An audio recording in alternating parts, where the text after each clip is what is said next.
My name is Simone and I am 32 years old. I build commercial real estate developments for a living, but my family has no idea. They think I am just a struggling assistant because I prefer a quiet life. I wear my hair in natural locks. I drive a reliable 5-year-old SUV, and I do not cover myself in designer labels. Today I finally showed them exactly who they were dealing with. Before I tell you how I legally dismantled my toxic family without breaking a sweat, please let me know which state you are watching from in the comments below. Hit the like button and subscribe right now if you have ever been treated like the family scapegoat while the golden child got all the glory. The tension started the moment I walked through the front doors of my parents' colonial home for our mandatory Sunday dinner. My mother Yvonne is the head of the event committee at our megachurch in Atlanta. She cares about exactly two things in this world: respectability and appearances. She sat at the head of the formal dining table wearing a silk dress she definitely bought on credit. My sister Gabrielle sat across from me. She is 29 years old, and my mother considers her the absolute pinnacle of success. Gabrielle had her hair pressed bone straight and was dripping in oversized designer logos that screamed new money. Next to her sat her husband Trevin. He wore a custom-tailored suit to a Sunday family dinner and constantly bragged about being a hedge fund manager and cryptocurrency investor. The meal had barely started before my mother decided to make me her primary target. It was a tradition at this point. "Simone, you really wore that to a Sunday dinner." My mother sighed loudly, pointing her fork at my simple black turtleneck and trousers. "You look like you are going to a poetry reading in a basement. When are you going to start taking pride in your appearance? Look at your sister. She always looks like $1,000,000. Gabrielle gave a fake, sympathetic pout. "Mom, leave her alone. Not everyone has a husband like Trevin to provide for them. I can take you shopping next weekend, Simone. I think they have some sales at the discount mall." Trevon chuckled, swirling his expensive bourbon in his glass. "Hey, do not knock the simple life, baby. Somebody has to do the grunt work while the rest of us build generational wealth." I chewed my roast turkey slowly, keeping my face entirely blank. I did not cry. I did not defend myself. I let them talk. My father Jerome sat at the other end of the table cutting his meat in silence. He is a head deacon at the church and loves driving his leased Mercedes around town to show off. He never defends me when my mother starts these attacks. He prefers to keep the peace, which really just means letting his wife bully his oldest daughter. "You are 32 years old and completely unmoored." My mother continued, her voice rising in pitch to ensure everyone heard her disappointment. "You have no husband. You have no real career. You refuse to straighten your hair so you look unpresentable to decent men. You are a bitter, lonely woman who refuses to get her life together. Every Sunday I go to church and have to lie to the congregation about what you do for a living because I am so embarrassed. Why can you not be more like Gabrielle? Trevin is a blessing to this family. He is a real man providing real security. You will never measure up to your sister." That was the moment the air in the room shifted. The disrespect had finally crossed the line from annoying to unforgivable. I reached for my glass of ice water and took a slow, deliberate sip. I wiped my mouth with my linen napkin and set it down perfectly folded next to my plate. I slowly stood up from my chair. I looked down at my mother, whose face was full of arrogant satisfaction. I smiled warmly at her.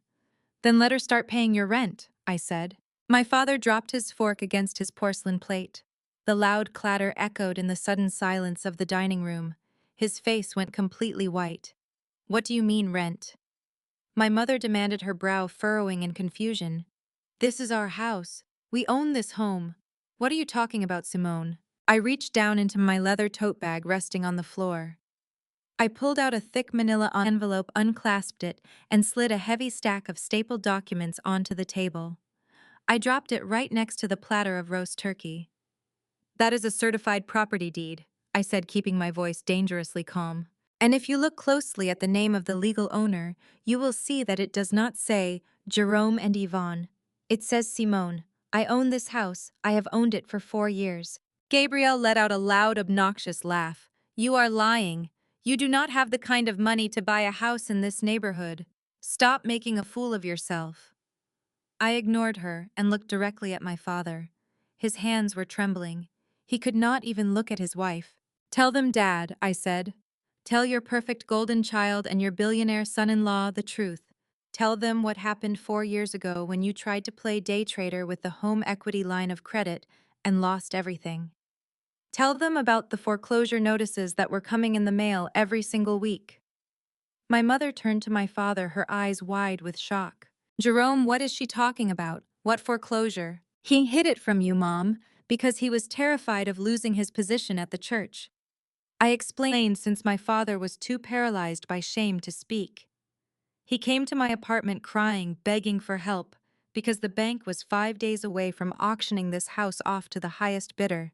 So I stepped in. I paid $450,000 in cash to clear the debt and buy the property outright to save your precious reputation. We made a quiet legal agreement. I would own the house, and you two would pay me $1,500 a month in rent. A fraction of the actual market value just to cover property taxes and basic maintenance. My mother was hyperventilating, now clutching her pearl necklace. You bought our house. Yes, I said. But that is not the worst part, Mom. The worst part is that for the first 2 years, Dad paid the rent on time. But exactly 24 months ago, the payments stopped completely. When I asked him why, he said you two were struggling with medical bills and church donations. I gave you grace because you are my parents. But sitting here today, looking at the two of you, I finally realized where my rent money has been going. I pointed directly at Gabrielle, who was staring at me with her mouth open. It went to her. I said, my voice slicing through the room. I checked your public social media, Mom. I saw the posts. The $5,000 Chanel bag you bought Gabrielle for her birthday. The $3,000 custom suit you bought Traven to celebrate his fake promotion. The luxury vacations you helped them fund. You have been stealing the rent money you owe me to finance the golden child's luxury lifestyle so you could brag to your church friends about how rich your family is. That is a lie, Gabrielle screamed, slamming her hands on the table. Trevon buys me everything I want. He is a hedge fund manager. Trevon scoffed loudly, puffing out his chest to assert his dominance. He leaned back in his chair and glared at me with absolute contempt. You are pathetic, Simone, Trevon sneered. You are really standing here holding a house over your own parents' heads just because you are jealous of my wife. So what if they missed a few payments to their miserable daughter? They gave you life. You should be letting them live here for free. But you know what? I am glad you brought this up. I am tired of looking at your miserable face. Trevon reached inside his tailored suit jacket and pulled out a sleek designer pen. How much do they owe you for this dusty old house? He demanded loudly, making sure my mother saw him playing the savior. $500,000. $1 million. I will write you a check tomorrow morning and buy this property in cash. I will put the deed in Gabrielle's name, so my in-laws never have to deal with your bitter, toxic energy again. Now take your little paperwork and get out of my sight. My mother immediately burst into tears of relief and gratitude. She reached across the table and grabbed Trevon's hand. Oh, thank you, Trevon. You truly are a man of God. You are the son I always wanted. She turned her tear-streaked face to me, her eyes full of venom. You are a snake, Simone. You set us up just to humiliate us. Take Trevon's money tomorrow and never come back to this house. I looked at Trevon's smug, arrogant face. I looked at Gabrielle's triumphant smirk. I looked at my mother, who was perfectly willing to throw me away the second her illusion of wealth stepped in to save her. I did not flinch. I reached back into my leather tote bag and pulled out a single sheet of paper printed on heavy legal cardstock. I slid it across the mahogany table, pushing it directly in front of my father. That is not a sales contract, Trevon, I said softly. That is a legal notice of a rent increase. According to the state law, I am allowed to adjust the rent to fair market value with proper notice. Since you all love living a luxury lifestyle so much, the new rent for this property is $4,500 a month.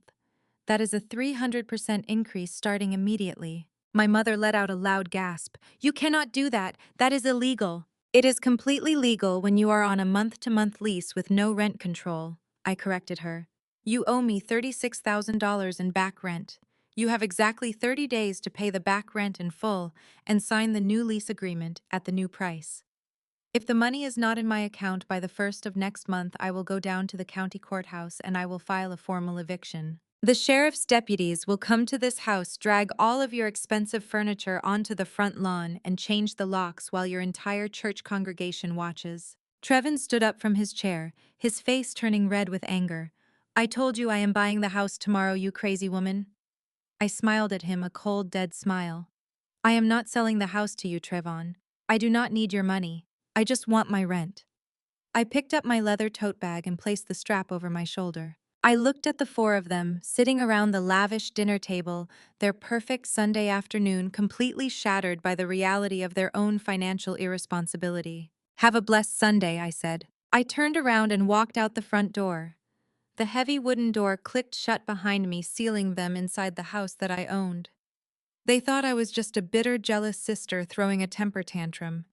They thought Trayvon's imaginary wealth was going to save them from the consequences of their actions. They had absolutely no idea that this was just the beginning. The eviction notice was only the first domino to fall. Trayvon had just declared war on a woman who spent her entire life studying how to dismantle bad investments, and I was about to expose every single lie holding their fake empire together. I barely pulled out of my parents' driveway before my phone started vibrating against the center console. The notifications flooded my screen in rapid succession. My mother wasted absolutely no time. Yvonne was a master at respectability politics, and her favorite weapon had always been the Congregation of Greater Hope Fellowship. By the time I hit the interstate, she had already mobilized the church elders. I glanced at the screen while sitting at a red light. The texts were aggressive and dripping with fake righteous indignation. Deacon Miller sent a long paragraph accusing me of elder abuse and demanding I repent for threatening the roof over my parents' heads.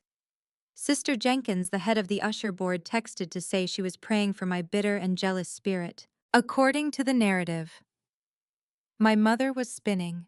I was a miserable spinster who wanted to destroy Gabrielle's happiness because I could not find a man of my own. My mother painted herself as the weeping victim of a cold-blooded corporate shark. I tossed the phone onto the passenger seat and turned up the radio. Let them pray.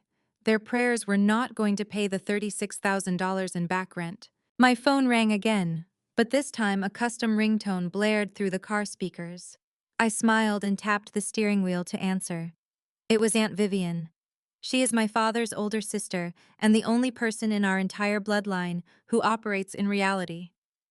Vivian built a highly successful catering empire in the 90s and retired early. She sees right through my mother's fake pearls and my father's leased luxury cars. So I hear you are kicking Jerome and his vanity project out into the street, Vivian said. Her voice was raspy from years of laughing too loud and drinking good scotch. I could hear the clinking of glassware in the background. Word travels fast when Yvonne gets on the prayer line. I replied, navigating through the downtown traffic. I simply gave them a legal rent increase, Auntie. They have 30 days to figure it out. Vivian let out a deep, booming laugh that crackled through the speakers. Good for you, baby. It is about time somebody held a mirror up to that circus. Your mother has been calling every prayer warrior in Atlanta, crying about how Trayvon offered to buy the house to save them, but you are just too evil to accept his money. Listen to me, Simone. That boy Trevin is wearing suits he cannot afford and driving cars he does not own. I have seen his type 100 times. Do not let them bully you into backing down. Take no prisoners. I never take prisoners, Auntie. I only take what is mine. That is my girl, Vivian said. Watch your back, though. A man like Trayvon will panic when his ego gets bruised. He needs to play the hero to keep up his little facade. Vivian was entirely right. Less than 2 hours later, my phone buzzed with a calendar invite and a text from a number I did not have saved. It was Trayvon. The message was dripping with arrogance. It demanded my presence at the Oakmont Country Club at noon on Monday. He explicitly told me to wear something presentable because he did not want me embarrassing him in front of his golf partners. I showed up at noon sharp the next day. I did not wear designer logos or flashy jewelry. I wore a tailored ivory pantsuit with a simple emerald silk blouse. Quiet wealth whispers while fake wealth screams. Trevin was already seated on the outdoor patio of the country club, making a huge show of ordering a $200 bottle of wine for the table. He wore a loud pinstripe suit and a gold watch that looked incredibly heavy and incredibly fake. I sat down across from him, declining the waiter who offered to pour me a glass of wine. I do not have time for drinks, Trayvon, I said. I have real businesses to run. What do you want? Trevon smirked, leaning back and spreading his arms wide over the expensive patio chairs. He looked me up and down with obvious disdain. You really think you are doing something big, do you not, Simone? You think because you saved up some pennies and bought that old house you are suddenly on my level. Gabrielle was right about you. You are so desperate for attention you will terrorize your own parents just to get us to look at you. If you asked me here to give a speech, you are wasting my time, I said, checking my watch. You have 29 days left on that eviction notice. Trevin scoffed, shaking his head as if he pitied me. He reached into his breast pocket and pulled out a crisp, heavy checkbook. He clicked an expensive pen and began writing with exaggerated flourishing motions. He tore the check from the book and slid it across the glass table right to my fingertips. There, Trevon said, his voice dripping with condescension. $1.2 million. That covers your little investment, your fake back rent, and a generous tip for your trouble. Take this charity and disappear. I am buying the house and putting the deed solely in Gabrielle's name. Now you can go back to your miserable, lonely life and leave my successful family alone. I looked down at the check. The numbers were written boldly, but the company name at the top caught my eye: Apex Global Holdings, LLC. I picked up the slip of paper, studying the routing numbers and the offshore banking details printed at the bottom. Are we done here? I asked, sliding the check into my blazer pocket. We are done. Trevon laughed, taking a large gulp of his wine. Do not spend it all in one place, sis. Maybe use some of it to get your hair done properly. I walked away from the country club without a single word of retaliation. Trevin thought he had won. He thought he had successfully intimidated the plain older sister with a flashy piece of paper. He had no idea he had just handed me the exact weapon I needed to destroy his entire life. I drove straight from the country club to the private banking sector in the financial district. I bypassed the standard teller lines and took the private elevator up to the 12th floor. I walked into the office of David Sterling, my senior wealth manager. David handles my $30 million real estate portfolio. Understands money better than anyone I know, and he has zero tolerance for fraud. Simone. David smiled, standing up from his mahogany desk. To what do I owe the pleasure on a Monday afternoon? I did not waste time with pleasantries. I pulled the check from my pocket and placed it flat on his desk. David, I need you to run a deep dive on this routing number and this holding company. The man who gave this to me claims to be a hedge fund manager and a crypto billionaire. I need to know exactly what is sitting in this account before I even think about initiating a transfer. David adjusted his glasses and picked up the check. He typed the routing and account information into his secure terminal. For a few minutes, the only sound in the office was the rapid clicking of his keyboard. Then David stopped typing. He frowned, leaning closer to his monitor. He tapped another sequence of keys, and his frown deepened into a look of absolute serious concern. Simone, where exactly did you get this check? David asked, his voice dropping an octave. From my brother-in-law. Why did it bounce? It is worse than a bounced check, David said, turning his monitor slightly so I could see the red flags popping up on his banking dashboard. This account does not even exist in the standard commercial banking sector. Apex Global Holdings is an offshore shell company registered in the Cayman Islands. And according to the federal database flags popping up on my system, this specific holding company is currently under active monitoring by the IRS and the Financial Crimes Enforcement Network. I leaned back in my leather chair, crossing my arms. So he is broke. He is not just broke, Simone. He is radioactive. The account associated with this check has a balance of exactly $0.00. It is a dummy account used to move money around quickly before withdrawing it through cryptocurrency exchanges. If you attempt to cash this check, you will trigger an automatic federal audit on your own legitimate real estate accounts. This is dirty money, or at least the illusion of it. I let out a harsh laugh. Trevon was out here playing Monopoly with Monopoly money. He tried to buy my house with a fake check from an empty offshore account just to maintain his image as the wealthy savior of my parents.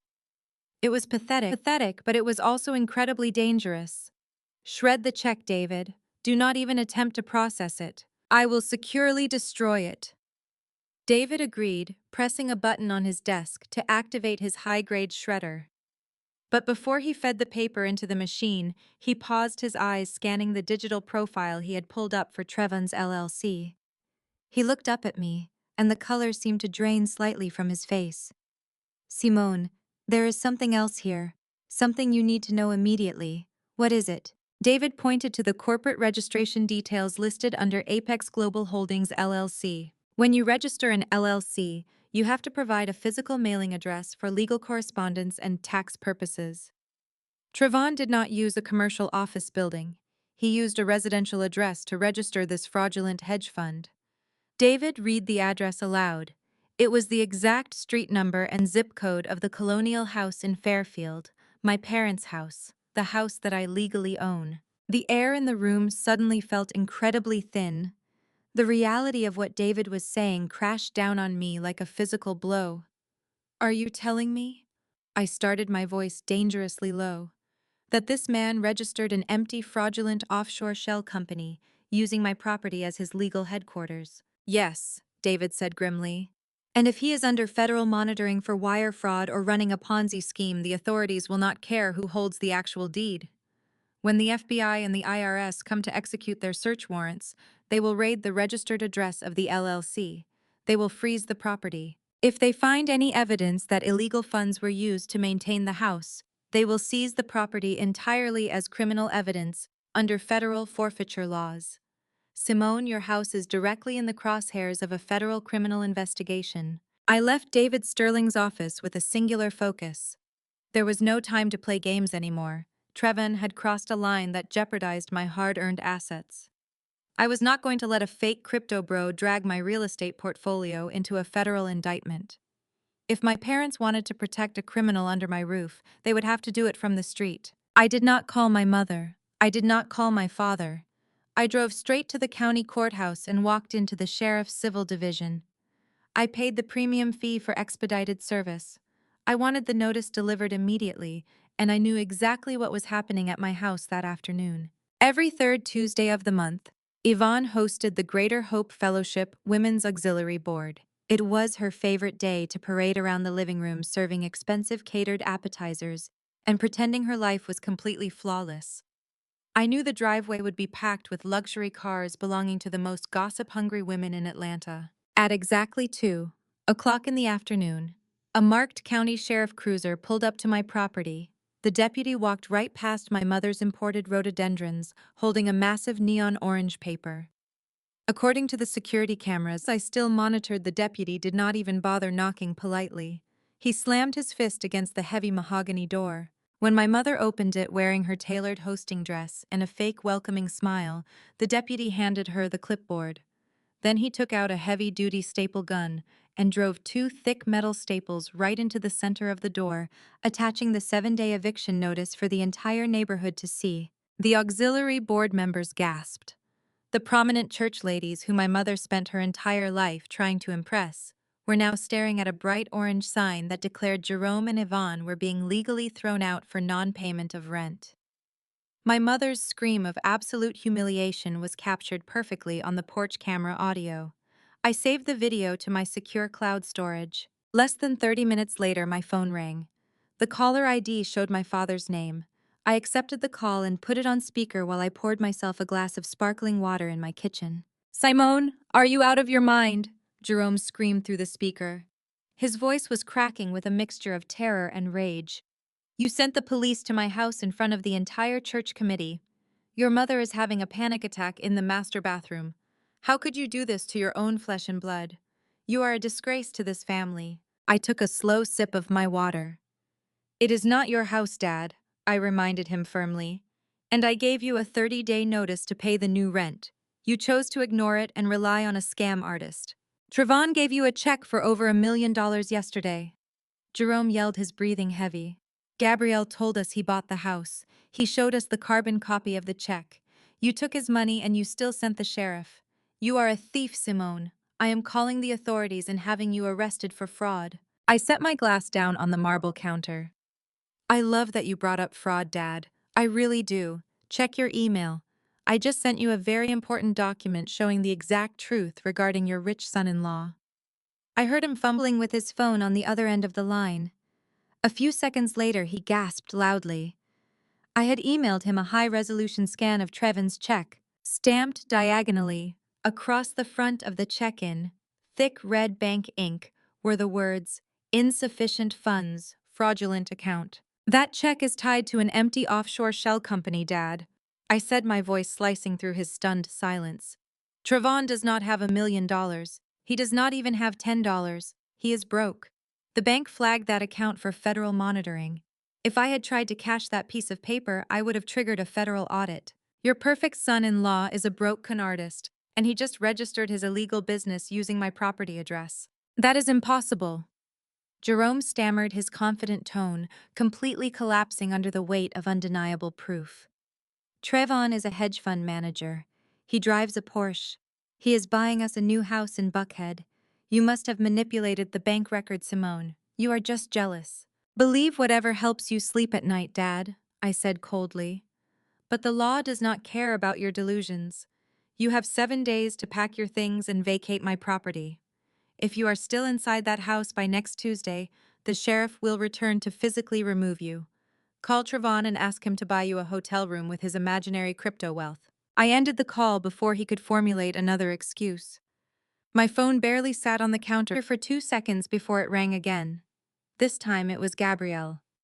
I answered immediately, knowing exactly what kind of unhinged narrative she would attempt to force upon me. "Simone, you need to fix this right now," Gabrielle shrieked, her voice pitching into a hysterical whine. "Mom is crying uncontrollably, and Dad is threatening to call his lawyer. Why did you fake a bounced check notice? Trevon is a millionaire. You are just trying to ruin my marriage because nobody wants to marry you. You are a miserable person." I leaned against the counter, totally unfazed by her childish insults. "Gabrielle, your husband handed me a fake check from a dummy corporation in the Cayman Islands. I did not fake the bank notice. The federal government flagged his account for illegal activity. There was a bank error." Gabrielle insisted, refusing to let go of her delusion. "Trevon told me his assets are tied up in a massive cryptocurrency transfer. The international banking system is just slow right now. You are acting like a bitter, poor person who does not understand high-level finance. Trevon is going to sue you for defamation and emotional distress." "Tell him to hire a good lawyer then," I replied smoothly. "He is going to need one when the IRS comes knocking. And Gabrielle, you might want to start looking for a job. When the feds freeze his assets, they are going to take all those designer bags he bought you. I hope you kept the receipts." Gabrielle screamed a string of profanities into the phone, calling me a jealous monster before slamming the phone down. I locked my screen and walked away. The denial was staggering, but I expected nothing less from a family that worshipped illusions instead of basic reality. Across town, Trevin was panicking. My sources in the real estate community told me he was frantically making calls trying to secure quick cash to keep up his facade. He knew the bounced check was a massive liability, and he knew I was not going to back down. He needed to silence me. He needed to scare me into dropping the eviction and walking away from the house so he could keep using the address for his fraudulent LLC. Trevon operated like a cornered animal. When a cornered animal cannot win a fair fight, it resorts to incredibly dirty tactics. Trevin thought he knew my business portfolio. He had done some cheap online sleuthing and found a commercial construction site registered under one of my subsidiary companies. It was a beautiful mid-century building downtown that my team had spent the last 6 months renovating into high-end retail spaces.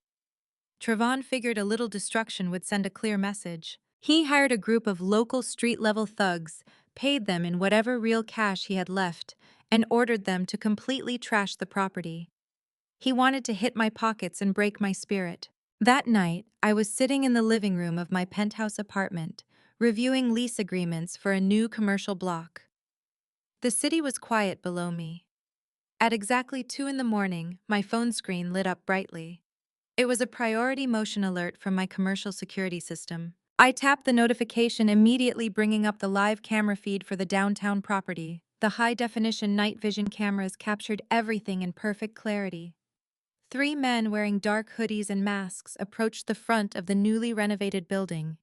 They carried heavy steel crowbars and baseball bats. I watched the screen intently as the men wound up and swung their weapons directly into the massive custom floor-to-ceiling glass windows. The reinforced glass shattered instantly, showering the sidewalk with thousands of glittering shards. The thugs did not stop there. They climbed through the broken frames and began destroying the interior. They smashed the imported reception desk, tore down the expensive light fixtures, and poured cans of black paint all over the pristine hardwood floors. It was thousands of dollars in damage happening in mere minutes. Trevon thought he was hurting my wallet. He thought he was teaching me a lesson about messing with a supposed heavy hitter in the business world. But as I watched the live feed, a slow, genuine smile spread across my face. Trevon was an idiot. He had not done his research properly. Yes, my company owned the building, but I had finalized a lucrative lease agreement for that exact commercial space 2 weeks ago. The tenant had already moved her expensive equipment inside and completed her luxury interior decorating. The building was fully occupied. My phone pinged again. The tenant was listed in my contacts under her emergency building access profile. Her name was Tasha. Trevon did not just vandalize my property. He had accidentally ordered his hired thugs to completely destroy a luxury spa leased by his very own secret mistress. Tasha was about to wake up to a destroyed business, and I had the entire event recorded from 4 different camera angles. Trevon had just handed me the ultimate weapon. I quickly backed up the security footage to a secure off-site server, ensuring the digital evidence was totally untouchable. Trevon thought he could intimidate me into silence. Instead, he had unknowingly ignited a volatile war with the one woman who could expose his absolute darkest secrets to the world. The dominoes were falling rapidly now, and I was officially holding all the winning cards. I sat at my desk and pulled up the commercial lease agreement for the downtown property. The ink was barely dry. Tasha had signed the paperwork just 14 days ago, securing the prime location for her luxury aesthetics business. Her spa was supposed to feature imported Italian marble stations and custom velvet treatment beds. The rent was exceptionally steep, but her financial background check had cleared effortlessly. According to the documents, she had significant liquid assets and a highly motivated private investor backing her business venture. I tapped my pen against the smooth surface of my desk. That private investor was clearly my idiot brother-in-law. He had given his mistress my building address, probably to show off his supposed real estate connections, and then completely forgot about it when he ordered his hired muscle to terrorize me. My office phone rang shrilly, breaking the silence of the early morning. I checked the caller ID. It was Tasha. I pressed the answer button and put her on speaker. "Simone, you need to get down here right now," Tasha screamed. Her voice was so loud and frantic that the audio distorted through the speaker. "My entire spa is ruined. There is glass everywhere, and someone poured thick black paint all over my custom hardwood floors. I have a grand opening scheduled for next month. You are the landlord. You need to fix this immediately, or I am suing you for every penny you have. I demand full compensation for this disaster." I listened to her hyperventilating on the other end of the line. I did not raise my voice. I kept my tone perfectly even and professional. "Tasha, take a breath," I said. "I already know about the vandalism.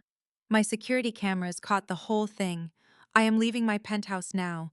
Do not touch anything inside the building. I will meet you at the property in 20 minutes, and we can discuss exactly who is paying for these damages."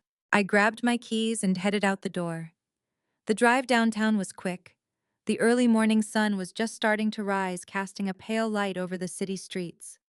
When I pulled up to the commercial block, the devastation was obvious. The massive custom glass windows were completely shattered. Glistening shards covered the sidewalk like dangerous confetti. Through the empty window frames, I could see the ruined interior.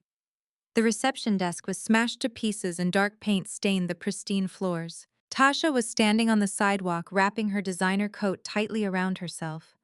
She was pacing furiously back and forth next to a brand new, pristine white Mercedes-Benz AMG. The car gleamed under the streetlights, looking completely out of place next to the vandalized building. When Tasha saw me approach, she immediately marched over, waving her manicured hands in the air. "Look at this mess," Tasha yelled, pointing at the shattered glass. "I put my heart and soul into designing this space. Someone targeted your building, Simone. You must have some seriously shady business rivals because they completely destroyed my spa to get back at you." My investor is going to be absolutely furious when he finds out his money went down the drain. I stood on the sidewalk, analyzing her defensive posture. She was wearing head-to-toe designer labels that perfectly matched Gabrielle's aesthetic. Trevon definitely had a specific type. My enemies did not do this, Tasha, I said calmly. My business rivals do not hire cheap street thugs to throw paint around. They use lawyers and zoning laws. The people who destroyed your spa were not looking for me. They were sent by your private investor. Tasha froze. Her frantic pacing stopped immediately. She stared at me, her perfectly arched eyebrows pulling together in deep confusion. What are you talking about? Tasha scoffed, placing a hand on her hip. My investor pays for everything. He bought me this Mercedes. He pays the lease on this building. He is a multimillionaire crypto investor. Why would he pay to destroy his own girlfriend's business? Because he is not a millionaire, Tasha, I replied, taking a step closer to her. And he does not know this is your spa. He knows the address because he probably tried to impress you by claiming he owned the building. But he forgot that lie when he needed to send thugs to intimidate the actual owner of the property. Me. Your sugar daddy's name is Trayvon. He is married to my sister Gabrielle. Tasha dropped her designer handbag right onto the glass-covered sidewalk. Her jaw practically unhinged. She stared at me in absolute stunned silence. You are lying. Tasha stammered, shaking her head. Trevon is getting a divorce. He told me his wife is a crazy hood rat who just uses him for his money. He told me he is buying me a mansion in Buckhead as soon as his massive crypto transfer clears international banking regulations. I could not help but laugh. It was the exact same script. Trevon was recycling his lies with zero creativity. Tasha, pull out your phone. I instructed her, pointing to the device clutched tightly in her hand. Look at your text messages with Trevon from last night. Look at the timestamps. Tasha quickly unlocked her phone, her hands trembling slightly.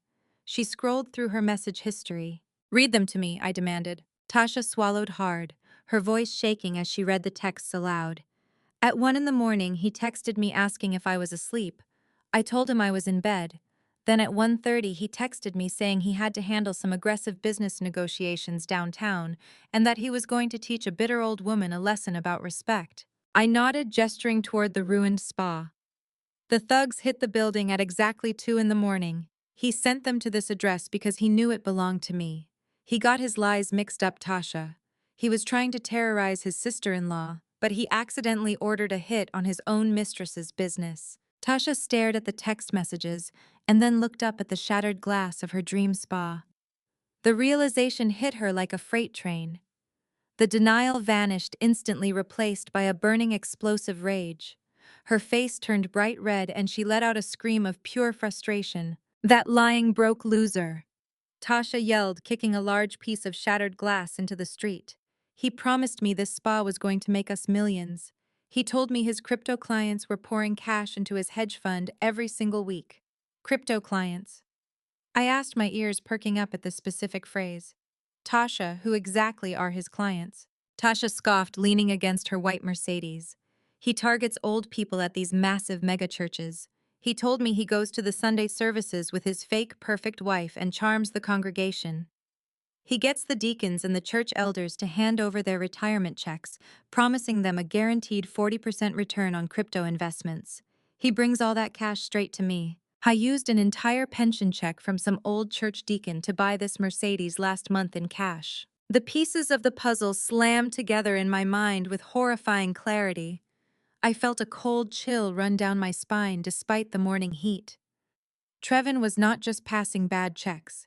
He was running a full-blown Ponzi scheme targeting the vulnerable elderly members of Greater Hope Fellowship, the very same church where my mother served as the event committee head and my father served as the head deacon. A sickening realization washed over me. The medical bills and church donations my father claimed he was paying.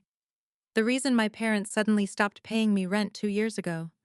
Jerome did not just miss payments to fund Gabrielle's lifestyle.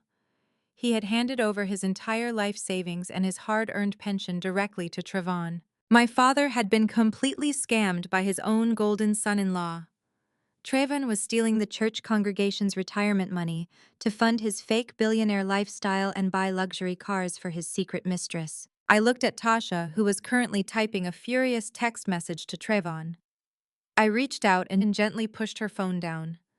"Do not text him, Tasha." I warned her. "If you text him, he will know you found out. He will run, and he will take whatever cash he has left. You will never see a dime of compensation for this spa." Tasha looked at me, her eyes blazing with fury. "I want him ruined, Simone. I gave up 2 years of my life playing second fiddle to that fake millionaire. He promised me the world and he used me. He destroyed my business. I want him to burn. Then help me strike the match," I said, extending my hand. "Give me everything you have on him." Tasha did not hesitate. She marched straight through the broken glass, ignoring the crunching sounds beneath her expensive boots. She walked to the back office of the spa, which had miraculously survived the vandalism. I followed closely behind her. Tasha knelt in front of a small digital safe bolted to the floor beneath the ruined desk. She punched in a code and the heavy metal door swung open. She reached inside and pulled out a sleek silver flash drive. She turned around and pressed it firmly into my palm. "Take him down, Simone," Tasha said, her voice venomous and absolute. "That drive contains every single offshore bank routing number he uses to hide the church money. He bragged about his accounts one night when he had too much to drink, and I copied his entire ledger while he was sleeping. I know exactly how he funnels the cash through the Cayman Islands before bringing it back to Atlanta." I gripped the flash drive tightly. This was the smoking gun. This was the exact financial evidence the federal authorities needed to dismantle his entire operation. But Tasha was not finished. A wicked smile touched the corners of her mouth. "There is a special folder on that drive, Simone." Tasha added, her eyes gleaming with vindictive satisfaction. "Trayvon loves to record himself when he feels powerful. There are high-definition videos on there. Videos of him in my bed laughing hysterically about how easy it is to scam your father. Videos of him mocking Gabrielle, calling her a clueless hoodrat who will believe anything as long as she gets a new Chanel bag. He thinks your entire family is a joke." I looked down at the silver flash drive resting in my hand. Trayvon had systematically robbed my parents, humiliated my sister, and attempted to destroy my assets. He thought his fake suits and stolen money made him invincible. He thought he was the smartest predator in the room. He was wrong. "Thank you, Tasha," I said, slipping the drive securely into my blazer pocket. "I will make sure your lease is formally canceled with 0 penalties. You will not owe me a single cent for the damages. Just stay quiet and let me handle the rest." I walked out of the ruined spa and got back into my car. The morning sun was fully up now, illuminating the Atlanta skyline. My parents were currently sitting in their house waiting for an eviction notice to expire while praising the man who had stolen their entire future. Gabrielle was likely parading around the city, flashing stolen wealth purchased with the retirement funds of elderly church members. They wanted to play respectability politics. They wanted to maintain a flawless facade at the expense of my sanity. Now I held the absolute destruction of their entire reality right in the palm of my hand.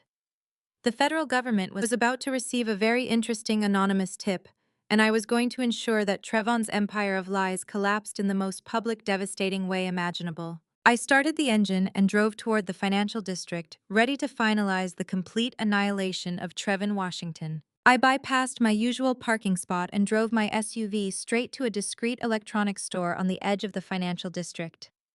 I purchased a cheap burner laptop in cash.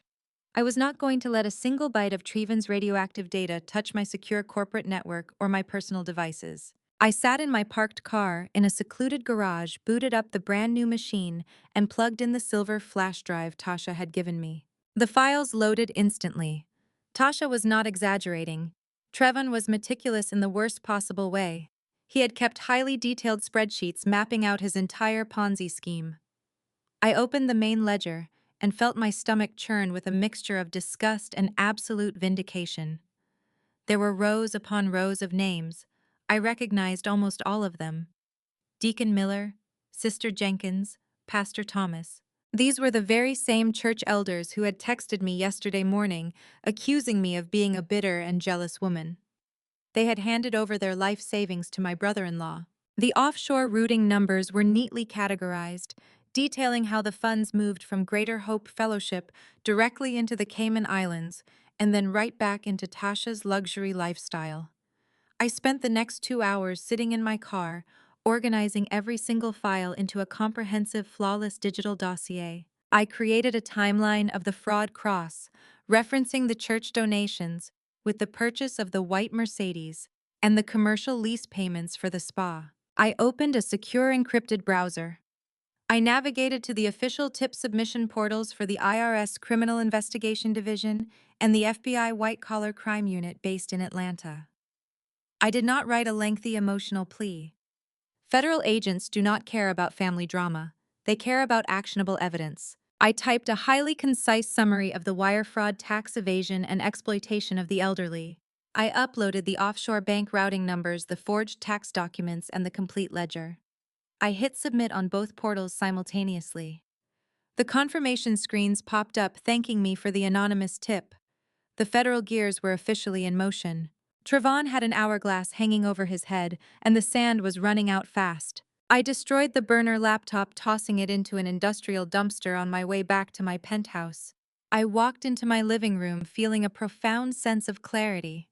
I poured myself a cup of black coffee and finally looked at my personal cell phone. The screen was lit up with notifications from the family group chat. I had muted it weeks ago, but I opened the thread to see what kind of delusional narrative they were spinning today. Gabrielle had sent a massive block of text, followed by an ornate digital invitation featuring gold foil graphics and professional engagement-style photos of my parents. I read Gabrielle's message and actually had to set my coffee mug down so I would not drop it. "Simone, I hope you are paying attention." Gabrielle wrote her words practically dripping with arrogant venom. "You tried to ruin our family because you are miserable and broke. You tried to humiliate Mom and Dad with your fake little eviction notice. But God always protects the righteous. You thought you could kick them out into the street. Well, Trevon and I are officially upgrading them. You lose, Simone. You completely lost." I opened the digital invitation.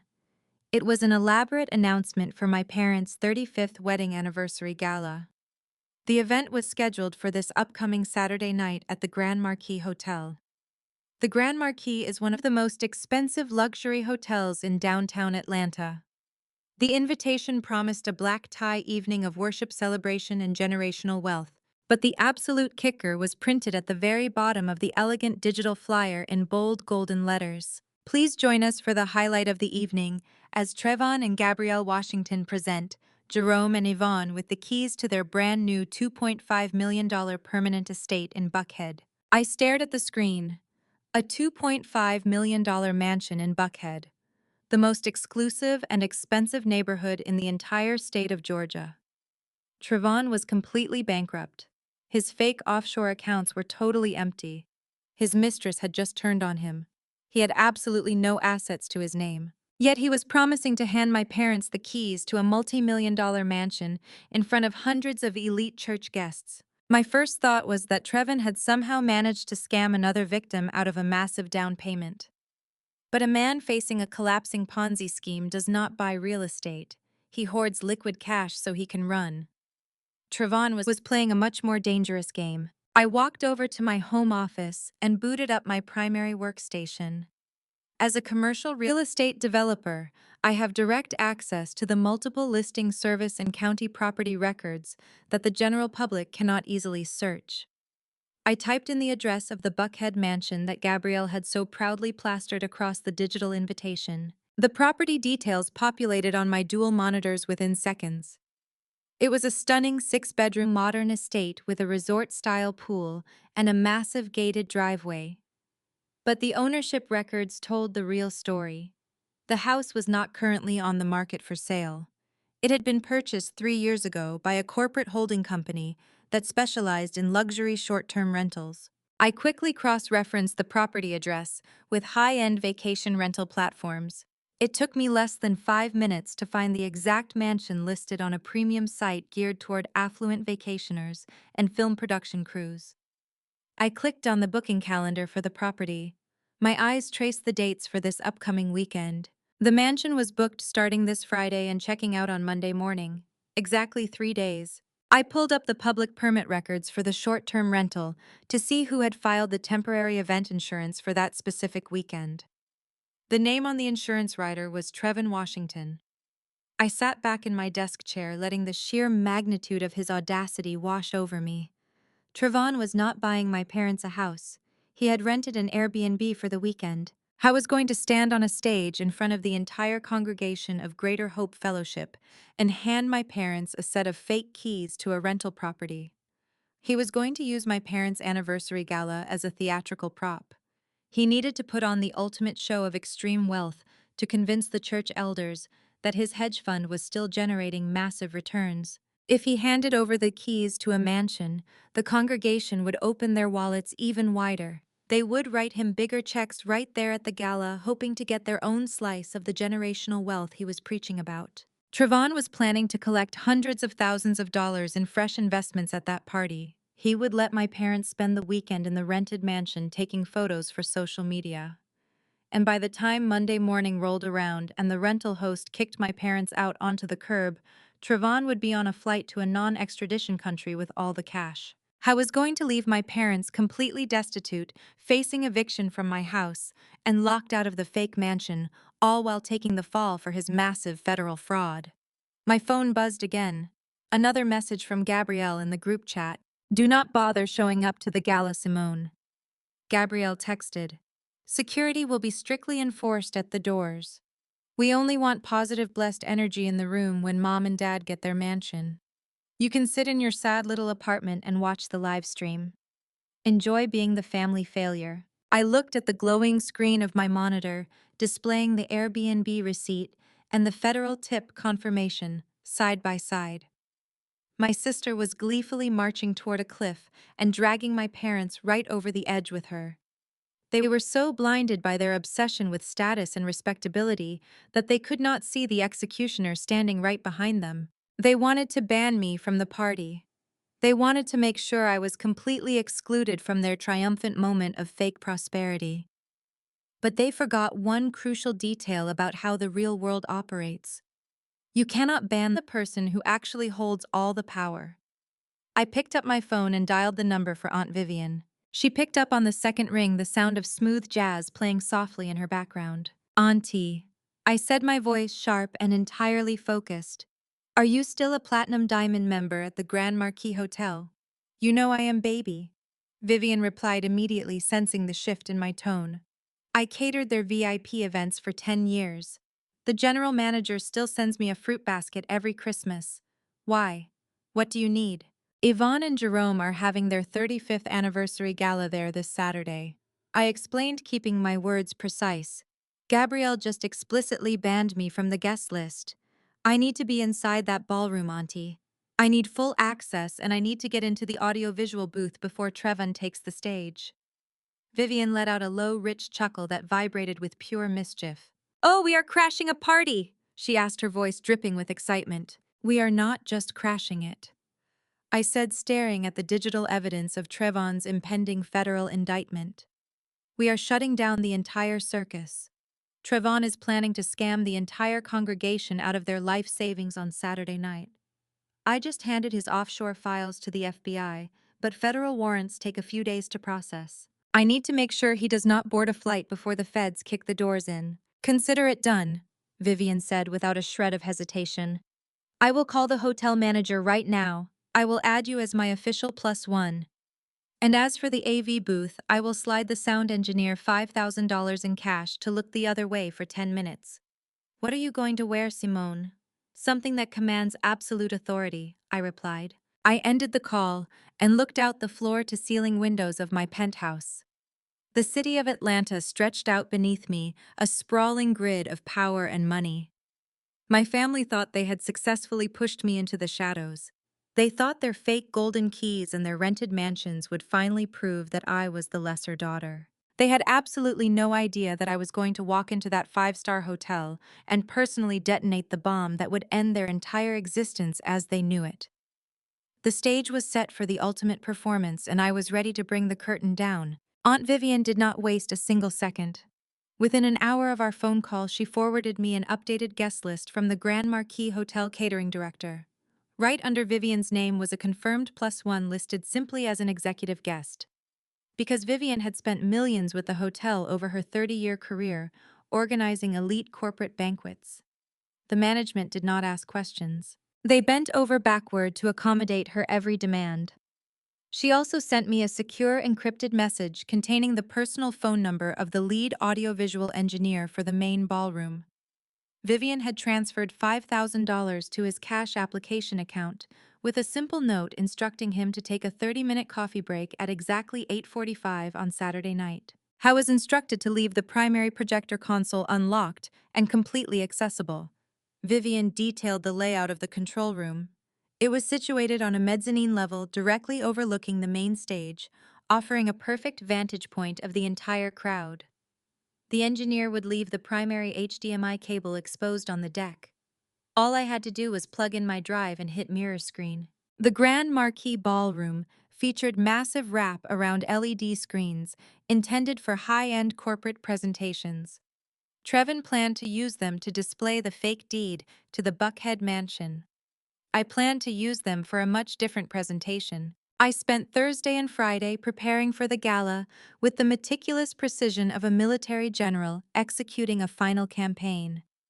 I visited my loctician to get my hair freshly retwisted, pulling my natural locks into a sharp architectural updo that projected absolute authority. I refused to look like the bitter, defeated woman my family desperately wanted me to be. Next, I visited my personal tailor. I did not want to wear a traditional evening gown or blend in with the sea of sequined church dresses. I wanted to wear armor. My tailor crafted a custom double-breasted white power suit made of imported Italian wool. The cut was striking, formidable, and impossible to ignore. I paired it with minimal diamond stud earrings and a pair of sharp white stiletto pumps. I wanted every eye in that room on me when I walked through those double doors. I meticulously transferred Trevin's fraudulent financial records, Tasha's text messages, and the offshore banking ledgers onto a clean encrypted flash drive. I organized the files into a sequential slideshow designed for maximum public devastation. While I was curating my wardrobe and preparing the digital execution, my mother was busy performing for her online audience. I monitored Yvonne's social media pages from a ghost account, watching her spiral into a frenzy of arrogant boasting. She was posting dozens of updates every single hour. She uploaded videos of herself, picking up her custom gown, bragging to the boutique employees about her billionaire son-in-law. She posted a long, rambling status update thanking the Lord for elevating her family and intentionally throwing jagged daggers at me. God removes toxic, jealous energy from your life so he can make room for generational wealth, she wrote in a post that garnered hundreds of likes from the Greater Hope Fellowship congregation. When God closes the door on a bitter daughter, he opens a mansion door with a faithful son-in-law. Gabrielle chimed at the comments section, adding diamond emojis and writing that true wealth requires a pure spirit. I read their vicious words and felt absolutely nothing. No sadness, no anger, just a clinical detachment. Yvonne and Gabrielle were actively celebrating the man who was currently digging their financial graves. They were so blinded by their desperate need for validation that they were eagerly marching toward the slaughterhouse. On Saturday morning, just hours before the gala, I was sitting at my kitchen island, drinking espresso and doing a final review of the digital files. My secure email server chimed with an incoming high-priority message. It was a forwarded alert from David Sterling, my wealth manager. David still retained a legacy monitoring connection to my father's primary retirement accounts from years ago before Jerome had fully severed ties with my financial network to blindly follow Trevin's advice. David had flagged a massive outgoing wire transfer that triggered an automated regulatory alert due to the highly suspicious receiving account. I opened the attached financial document and my blood turned to ice. Jerome had just authorized a wire transfer of $100,000. It was his entire remaining pension. The money he had spent 40 years breaking his back to earn at the post office was gone in a single keystroke, and the receiving account was none other than Apex Global Holdings LLC. I scrolled down to read the transaction notes. Jerome had typed final down payment for Buckhead Estate closing in the memo line. Trevon had actually convinced my father to drain the absolute last drop of his retirement savings under the guise of finalizing the paperwork for the fake $2.5 million mansion. Jerome had always been a proud man, too proud to accept financial advice from his daughter, but perfectly willing to hand his life savings to a smooth-talking con artist who promised him the world. I stared at the wire confirmation, feeling a mix of pity and profound disgust. Trevon had orchestrated the perfect slaughter. Trevon knew his offshore accounts were empty. I knew the walls were rapidly closing in. He needed a final injection of clean cash to fund his escape plan immediately after the gala. I was going to use my father's pension to buy his first-class one-way ticket out of the country. The sheer predatory evil of it took my breath away. Trevon was not just leaving them homeless with a bounced check and a fraudulent business registered at their address. He was ensuring they would be entirely destitute until the day they died. My father, who prided himself on being the head deacon and the primary financial provider for his family, had eagerly handed over his entire life to a man who was actively laughing at him behind his back. I closed the laptop and slipped the flash drive into the interior pocket of my white suit jacket. The time for observation was officially over. I grabbed my keys and headed for the elevator. My reflection in the mirrored doors confirmed exactly what I needed to see. A woman who was no longer bound by the toxic chains of familial obligation. They had asked for a spectacle, and I was going to deliver a masterpiece. I drove my SUV through the glittering downtown Atlanta streets. The evening air was thick with humidity and the anticipation of the weekend nightlife. The Grand Marquis Hotel towered above the skyline, a massive beacon of old money luxury and exclusivity. I bypassed the crowded front valet entrance, where the church congregation was eagerly lining up in their Sunday best, waiting to have their luxury cars parked by the hotel staff. Instead, I drove around the block to the private VIP entrance in the rear alleyway, a distinct perk of riding on Aunt Vivian's influential coattails. As I pulled my vehicle into the designated secured parking area, I immediately noticed something that made my heart hammer violently against my ribs. Parked in the deep shadows of the loading dock, completely hidden from the main street view, were four unmarked black Chevrolet Suburbans. They had dark-tinted windows and government-exempt license plates. A group of stern-looking men and women wearing tactical gear over plain clothes were quietly unloading heavy equipment from the back of the vehicles. The agents moved with practiced silent efficiency, checking their communication earpieces and verifying their tactical layouts. One agent held a heavy breaching tool, while another reviewed what looked like a floor plan of the hotel ballroom. They were locking down all possible exits. I recognized the thick yellow letters printed across their tactical vests, even in the dim alley light. FBI. My anonymous dossier had worked far faster than I could have ever anticipated. The federal agents were not waiting until Monday morning to execute their search warrants. They had tracked Trevon directly to the gala. They were setting up a perimeter in the shadows, waiting for the perfect moment to strike. The raid was happening tonight. I stepped away from the window overlooking the loading dock and took a deep, steadying breath. The federal agents were securing the perimeter with chilling efficiency. Trevon had absolutely no way out. I turned on my heel and walked toward the VIP entrance where Aunt Vivian was waiting for me. She wore a stunning emerald green evening gown that commanded respect, and she held two flutes of expensive champagne. She handed one to me with a wicked smile. "Are we ready to ruin a perfectly good party?" Vivian asked, clinking her glass against mine.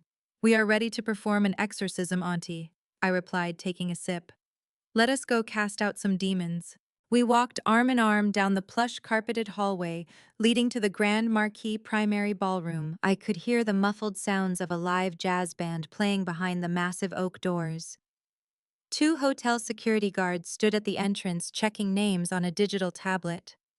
When they saw Vivian, they immediately stepped aside and pulled the heavy brass handles to swing the doors wide open. The sheer scale of the event was nauseating. Yvonne and Jerome had spared absolutely no expense to create this illusion of royal status. The ballroom was packed with at least 300 guests. The room was a sea of silk satin and tailored tuxedos. The guest list included the absolute highest tier of the Greater Hope Fellowship congregation. I recognized the senior pastor, a handful of local city council members, and several wealthy business owners from the community.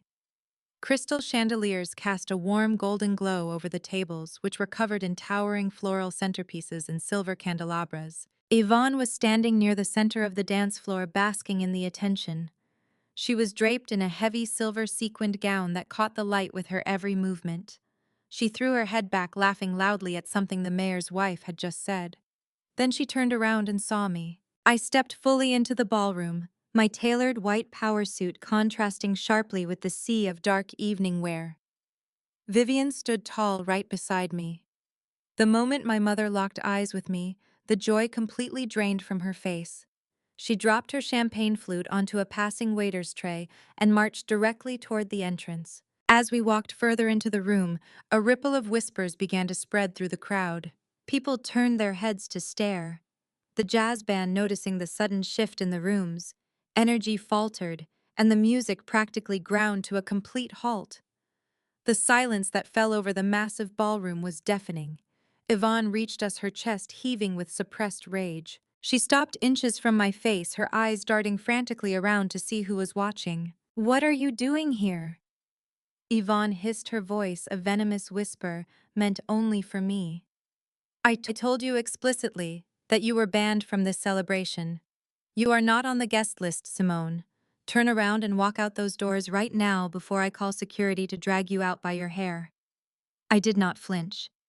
I looked down at her, taking in the desperate panic hiding behind her sequined facade. "I am here as Aunt Vivian's +1. I said, my voice perfectly level. And I have every right to be here." Yvonne whipped her head toward Vivian, her face contorting with betrayal. "Vivian, how could you bring her here tonight? You know exactly what she is trying to do to us. She is a bitter, jealous snake trying to ruin my anniversary. Security." Yvonne raised her hand to signal the guards at the door. "I need this woman removed immediately." Vivian stepped smoothly in front of me, blocking my mother's line of sight. She did not whisper. Vivian projected her voice so clearly that the entire front row of tables could hear every single syllable. "You had better put that hand down, Yvonne," Vivian said, her tone dripping with absolute authority. "Unless you want me to march over to the catering director and demand a refund for the $50,000 I personally paid to cover the deposit for this ballroom. You and Jerome could not even afford the appetizers tonight. I paid for half this party so my niece stays. If you throw her out, you can pull out your own credit card and pay the hotel right now." Yvonne froze. Her hand slowly lowered to her side. The surrounding guests pretended not to listen, but I saw several church elders exchanging shocked glances. My mother had clearly been telling everyone that Trevin funded the entire gala. Vivian's public reality check was a humiliating blow. Before Yvonne could formulate a response, Gabrielle and Trevon pushed their way through the crowd. Gabrielle was wearing a skin-tight red designer gown that looked painfully uncomfortable. She immediately grabbed Trevon's arm, pulling him close to her side, and aggressively thrusting her left hand forward to flaunt her diamond engagement ring. The same ring I now knew was reported stolen in Miami. "Look who decided to show up and ruin the aesthetic." Gabrielle sneered, looking me up and down with intense disgust. "Are you here to beg for a handout, Simone? Because Trevin already told you he is not buying that tragic little house of yours anymore. You missed your chance at a payday." Trevin chuckled, adjusting the cuffs of his velvet tuxedo jacket. "Let her stay, Gabby," he said, flashing a blindingly fake smile. "It is good for her to see what real success looks like. Maybe she will learn a thing or two about how blessed people operate. Keep your eyes open, Simone. You are about to witness history." I looked at Trevin. I looked past his velvet jacket and his stolen diamonds. I saw a man who had exactly 10 minutes of freedom left before the federal government stripped him of everything. "I am paying very close attention, Trevon," I replied, my voice completely devoid of emotion. "I would not miss this for the world." Trevin smirked and turned his back on me, leading Gabrielle toward the main stage. Yvonne shot me one final warning glare before rushing after them, desperate to maintain the illusion of family harmony. Vivian bumped her shoulder against mine and gave me a subtle nod. The game was on. The jazz band started playing again, attempting to restore the festive mood. The attendees murmured amongst themselves, the gossip spreading like wildfire. I walked over to a quiet table near the back of the room, keeping my eyes locked on the elevated stage at the front. I positioned myself exactly where the audiovisual engineer in the mezzanine booth could see me clearly. A few minutes later, the lights in the ballroom dimmed.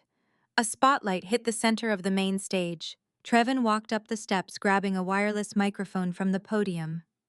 He stood in the center of the stage, exuding the fake charisma of a seasoned televangelist. The crowd erupted into applause. Church members cheered and shouted their approval. Trevon raised his hand humbly, asking for silence. Family, friends, congregation, Trevin began, his voice booming through the state-of-the-art sound system. We are gathered here tonight to celebrate 35 years of beautiful, unbreakable love between Jerome and Yvonne. But we are also here to celebrate something much bigger. We are here to celebrate faith. We are here to celebrate generational wealth. The crowd clapped loudly. I saw Deacon Miller in the front row nodding vigorously. He had no idea his retirement fund had paid for the open bar he was currently enjoying. When Gabrielle and I first got married, I promised Jerome and Yvonne that I would take care of them. Trevon continued pacing the stage like a motivational speaker. I promised them that their days of struggling were over. God has blessed my hedge fund tremendously this year. My crypto investments have skyrocketed.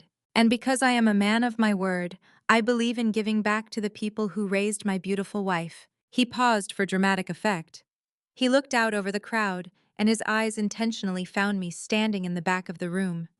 He pointed a finger directly at me, the spotlight catching his stolen watch. Now we all know that every family has its challenges. Trevin said, his tone shifting into a sickeningly sweet, passive-aggressive register. We all know that sometimes there are bitter, lonely people who try to tear a blessed family apart. There are people who get jealous when they see others prospering. People who will try to kick their own parents out into the street just out of spite. A collective gasp rippled through the audience. People turned around in their seats to stare at me. Yvonne sat at the front table, dabbing fake tears from her eyes with a lace handkerchief. Jerome sat rigidly beside her, trying to look like a stoic victim. But God is greater than any toxic energy. Trevon shouted, his voice echoing off the high ceilings. God provides a ram in the bush. When the enemy tries to bring you down, God elevates you to a higher tax bracket. The church members stood up from their chairs, shouting amens and clapping their hands. Trevon was working the room into a complete frenzy. He was manipulating their faith, wrapping his financial scam in religious terminology to make them feel secure about handing him their life savings. It was a masterclass in predatory behavior. Jerome and Yvonne.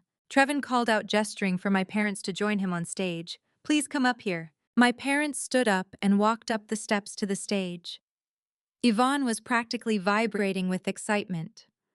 This was the moment she had been waiting for her entire life. The ultimate public flex. The absolute validation of her respectability politics. She stood next to Trevon, beaming at the crowd. Gabrielle joined them, standing on the other side of Jerome. Trevin reached into his velvet tuxedo jacket. The entire ballroom held its breath.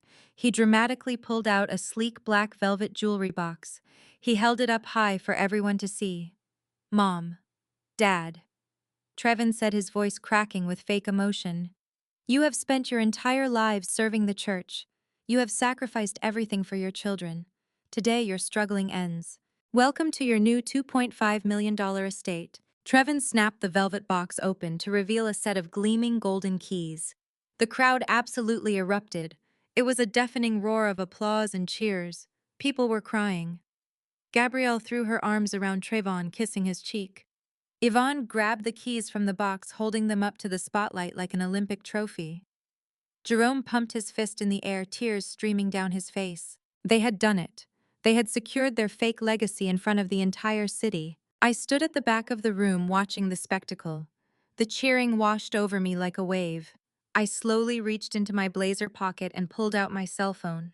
I looked up at the glass window of the mezzanine audiovisual booth. I saw the silhouette of the sound engineer stepping away from his console, leaving the primary deck completely unattended, just as Vivian had paid him to do. I raised my phone, looking directly at the blank, massive LED screens positioned directly behind my celebrating family on the stage. I pressed the green execute button on my screen, sending the remote signal to the unlocked projector deck.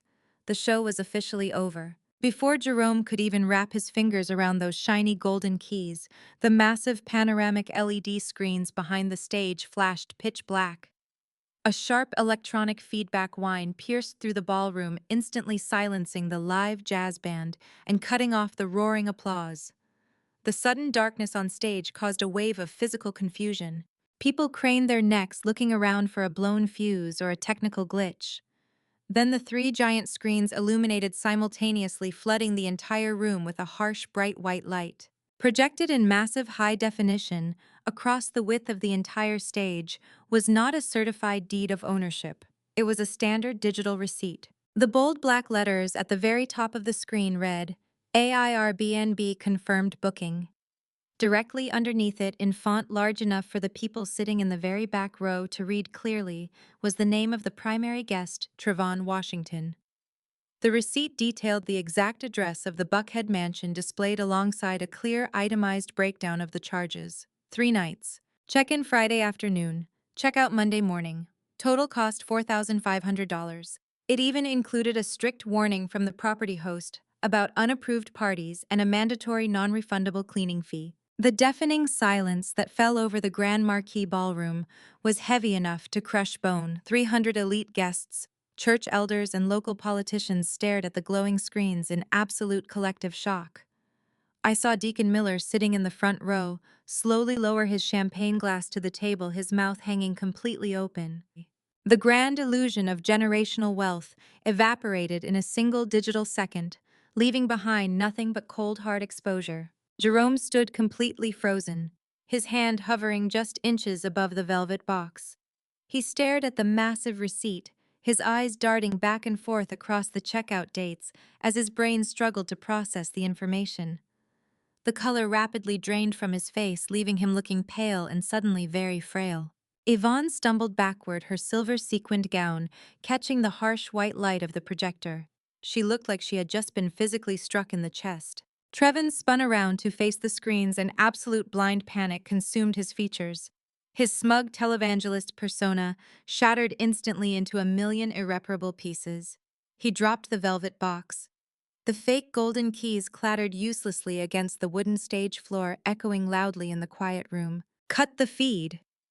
Trevin screamed frantically, waving his arms at the dark glass of the mezzanine audiovisual booth. Cut the power right now. Turn those screens off immediately. Security, get up there and break the door down. But the booth remained completely dark and utterly empty. Aunt Vivian's $5,000 bribe had ensured that absolutely no one was coming to save him from this public execution. I stepped out from the shadows at the back of the room and began walking straight down the center aisle. The loud, rhythmic clicking of my white stiletto pumps echoed like gunshots against the polished marble floor. The crowd parted for me immediately, stepping back from the aisle as if I were carrying a live grenade. I kept my posture rigid, my shoulders pulled back and my eyes locked entirely on the stage. I was no longer the quiet sister they could push around. I was the architect of their downfall. A groomsman standing near the front VIP table was holding a wireless microphone loosely at his side, staring at the screens in utter disbelief. I walked smoothly past him, reached out, and plucked the microphone right out of his unresisting hand. I stepped up to the edge of the stage, looking directly up at my terrified father. "Those keys do not open a mansion, Dad," I said, my voice projecting crisp and clear through the massive ballroom speakers, overriding Trevin's frantic shouting. "They open a weekend rental. You have to be out by 11 o'clock on Monday morning, and you need to take out your own trash before you leave." The crowd gasped collectively. A low murmur of outrage and shock began rippling aggressively through the tables. People were pointing and whispering their admiration, turning rapidly into disgust. Yvonne snapped out of her paralyzed state. She lunged forward, trying to physically stand in front of the screens, as if her sequined dress could somehow block out a 20-foot-wide digital projection. "Simone, turn that off immediately!" Yvonne shrieked, her voice cracking with pure desperate panic. "How dare you hack into this system and ruin our anniversary gala? This is a malicious prank. Everyone, do not look at that screen. My daughter is deeply unwell. She is a jealous, bitter liar trying to embarrass us because she is entirely alone in this world." Gabrielle stomped her expensive heels against the stage, her face contorted into a mask of pure, unadulterated fury. She pointed a shaking manicured finger directly at my face. You are pathetic, Simone. Gabrielle screamed, her voice echoing harshly without a microphone. You photoshopped that receipt because you are absolutely broke and miserable. Trevon makes millions. He just closed a massive crypto deal this morning. You are just mad because nobody wants to marry a miserable masculine woman like you. Security grab her and throw her out into the street. I did not flinch at her tired, predictable insults. I simply raised my cell phone and tapped the screen a second time. Let us talk about those millions, Gabrielle. I said calmly into the microphone, ensuring every syllable reached the back of the room. Let us look at exactly what a massive crypto deal looks like in the real world. The screens behind them flashed again. The Airbnb receipt vanished, replaced immediately by high-resolution scans of Trevon's official offshore banking ledgers. The logo for Apex Global Holdings LLC blazed across the top of the display. Below it were the official monthly statements. I had highlighted the available balance in bright neon yellow for maximum visibility. $0, 0 cents. Take a good look at the screen, Gabrielle. I instructed, my voice cutting through her hysterical screaming. That is your husband's primary corporate account. It is entirely empty. He has absolutely no assets. He does not own a hedge fund. He does not hold cryptocurrency portfolios. He is a broke scam artist operating out of a fake offshore shell company. Before Gabrielle could even formulate a denial, I pressed the screen for the third time. The image shifted to the bounced check Trevon had smugly slid across the table at the country club just days ago. The red bank stamp was magnified so large it took up the entire center screen. Insufficient funds, fraudulent account. I tried to give me that check to buy the house you currently live in, Mom, I said, addressing Yvonne directly. He tried to play the billionaire savior, knowing full well the account was flagged by the federal government. He used your residential address to register his illegal business. He is not elevating your family.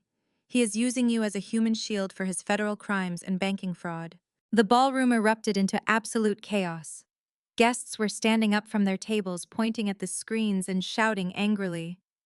The prominent church members who had been celebrating just moments ago were now pushing their way toward the front of the room, their faces twisted in fury and utter confusion. The respectability politics that Yvonne worshipped had completely imploded. Jerome grabbed Trevon's collar, spinning him around aggressively. The polite deacon facade was completely gone, replaced by the sheer terror of a man who realized he had just been robbed blind by his favorite son-in-law. What is this, Trevon? Jerome bellowed, shaking the younger man violently. Where is my pension money? I wired you $100,000 this morning for the closing costs. Where is the deed to the house? Tell me this is a lie right now. Trevon violently shoved my father backward, nearly knocking Jerome off the stage. Get your hands off me, old man. Trevon spat, straightening his velvet jacket. She hacked the system. This is all fake digital garbage. I am a legitimate investor. My money is tied up in international escrow. He was sweating profusely, his eyes darting frantically toward the ballroom exit doors. The panic rolling off him was palpable. He knew he was trapped. Gabrielle grabbed his arm, desperate to maintain her delusion. Tell them, baby. Gabrielle cried out, clinging to his sleeve. Tell them about your rich clients. Tell them about the generational wealth you promised us. I walked up the short staircase and stepped fully onto the stage, invading their space completely. I turned my back to my ruined family and faced the sea of angry, frightened faces in the crowd. I looked directly at Deacon Miller, at Sister Jenkins, and at the senior pastor of Greater Hope Fellowship. I looked at the very people who had condemned me via text message just days ago to protect a man they thought was making them incredibly rich. I held the microphone close, speaking with deliberate, lethal precision. I know exactly why so many of you are panicking right now, I said, addressing the congregation directly. I saw the spreadsheets. I saw the deposit logs. I know that dozens of you in this room took out second mortgages, drained your retirement accounts, and handed your hard-earned life savings over to Trevon Washington because he promised you a 40% return on fake crypto investments. You trusted the son-in-law of your head deacon. A wail went up from the crowd. An older woman near the front clutched her chest and collapsed into her chair, sobbing loudly. Deacon Miller slammed his fist onto a catering table, sending expensive silverware crashing to the floor. The realization was spreading through the room like wildfire. Their money was completely gone. Trevon took a step toward the back stairs of the stage, trying to slip away unnoticed in the chaotic environment. I am not finished, Trevon. I commanded, my voice echoing with total unquestionable authority. Stay exactly where you are. I turned back to the crowd, ensuring every single person heard my next words. I was about to drop the final nail into the coffin of his marriage. For everyone who invested their savings into Trevon's hedge fund, I have some very bad news, I said, my gaze sweeping the devastated room. Your money is not in crypto. It is not building generational wealth. It is paying the commercial lease on a luxury aesthetic spa downtown. It is buying imported marble floors and custom velvet treatment beds. It paid for a pristine white Mercedes-Benz AMG. Gabrielle stopped crying and looked at me, her confusion temporarily overriding her panic. A spa? She asked, her voice trembling uncontrollably. What are you talking about, Simone? We do not own a spa. You do not. I corrected her, turning to look my sister dead in the eyes. But his secret mistress, Tasha, certainly does.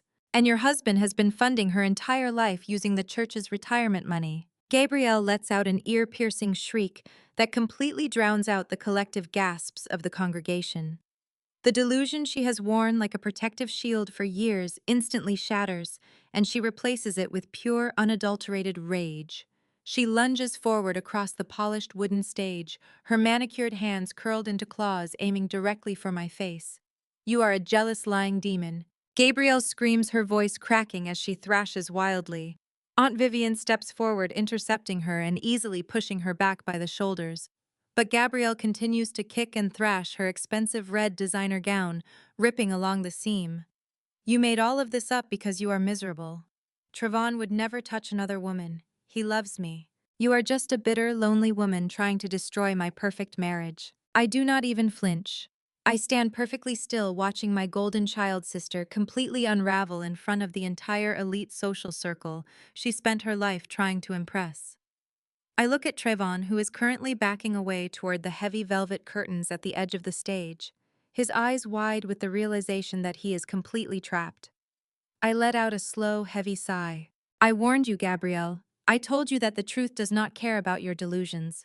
I raise my cell phone and press the final button on my encrypted application. The massive LED screens behind us flicker once before instantly transitioning to crystal clear, high-definition video footage. The audio feeds directly into the ballroom's state-of-the-art surround sound system, amplifying the heavy bass of an urban track playing in the background of the recording. The image is unmistakable. It is the interior of a lavishly decorated luxury apartment. The camera angle is slightly tilted, clearly propped up on a nightstand, capturing the entire sprawling king-sized bed. And right there in the center of the frame is Trevon. He is completely shirtless, leaning back against a mountain of plush pillows, holding a glass of expensive champagne. Sitting straddled across his lap is Tasha. She is laughing, tossing her long extensions back, and playfully feeding him a strawberry. The 300 guests in the Grand Marquis ballroom fall dead silent. You could hear a single pin drop on the carpeted floor. On the screen, Trevon takes a sip of his champagne and lets out a loud, arrogant laugh that bounces off the ballroom walls. The audio is incredibly crisp. Baby, I am telling you, this whole church scam is the easiest money I have ever made in my entire life, Trevon says on the video, his voice dripping with condescending amusement. These old folks at Greater Hope Fellowship are practically throwing their pension checks at me. Jerome is so desperate to show off his rich son-in-law to the other deacons that he literally does the selling for me. He walks me right up to the richest members of the congregation and vouches for my fake hedge fund. I do not even have to try. Tasha giggles, leaning forward to kiss his neck. But what about your wife? Does she not ask questions when you disappear to see me? Trevon snorts, waving his hand dismissively. Gabrielle, please. That gullible hood rat does not ask questions as long as I keep her drowning in fake Chanel bags and cheap diamonds. She is so obsessed with looking wealthy on social media that she refuses to look at actual bank statements. I tell her I am working late on a massive crypto transfer, and she eats it right up. Her whole family is a complete joke. They care more about looking good at Sunday service than protecting their own assets. The video continues playing, showing Trevin explicitly detailing how he plans to drain the last remaining funds from Jerome's account to purchase Tasha's new white Mercedes. He calls my father a pathetic old fool who leased a luxury car he cannot afford. He calls my mother a pretentious loudmouth who will gladly ignore federal crimes as long as she gets to sit in the VIP section of the sanctuary. I cut the feed. The screens go entirely black, leaving the ballroom in a heavy, suffocating silence. Gabrielle collapses. Her knees buckle underneath her and she hits the hard stage floor with a sickening thud. She does not try to catch herself. She does not try to maintain her grace. She drops her head into her hands and lets out a guttural, agonizing wail that tears through the quiet room. It is the sound of a woman watching her entire identity burn to ashes in front of the very people she considered her subjects. She realizes that the diamond ring on her finger, the designer dress on her back, and the respect she commanded were all purchased with the stolen retirement funds of the weeping elderly church members sitting just a few feet away. Trevin is sweating profusely. He looks like a cornered rat frantically scanning the exits, but the angry, furious congregation members have already started blocking the aisles. Deacon Miller and several other heavily built men from the usher board are slowly advancing toward the front of the stage, their fists clenched at their sides. They are not waiting for divine intervention. They want their money back right now. Yvonne finally breaks out of her paralyzed state. The reality of the public humiliation, the complete destruction of her meticulously crafted 35-year reputation hits her all at once. She refuses to accept that she was the architect of her own demise. Instead, she aims all her misplaced fury directly at me. Yvonne charges forward, her face streaked with mascara tears. She reaches out with manic desperation, trying to claw the wireless microphone out of my hand. "Give me that microphone, Simone!" Yvonne shrieks, her voice cracking in a hysterical pitch. "Give it to me right now. You have gone too far. You have completely ruined my anniversary gala. You have destroyed your sister's marriage. Stop humiliating this family in front of our congregation. We can fix this quietly. We can pray on this. Stop making a spectacle out of our private business." I smoothly step backward, easily dodging her grasping hands. I maintain a tight grip on the microphone. I look at the woman who spent my entire life telling me I was worthless, telling me I was unpresentable, telling me I would never measure up to the golden child sobbing on the floor. I raise the microphone to my lips. My voice is steady, devoid of any anger, any sadness, any pity. It is the voice of absolute finality. "I did not humiliate you, Mom." I declare, the speakers projecting my words with crystal clarity. "I simply turned on the lights. Your profound obsession with a fake image is what humiliated you. You wanted a billionaire son-in-law so badly that you happily threw your own daughter out like garbage to protect him.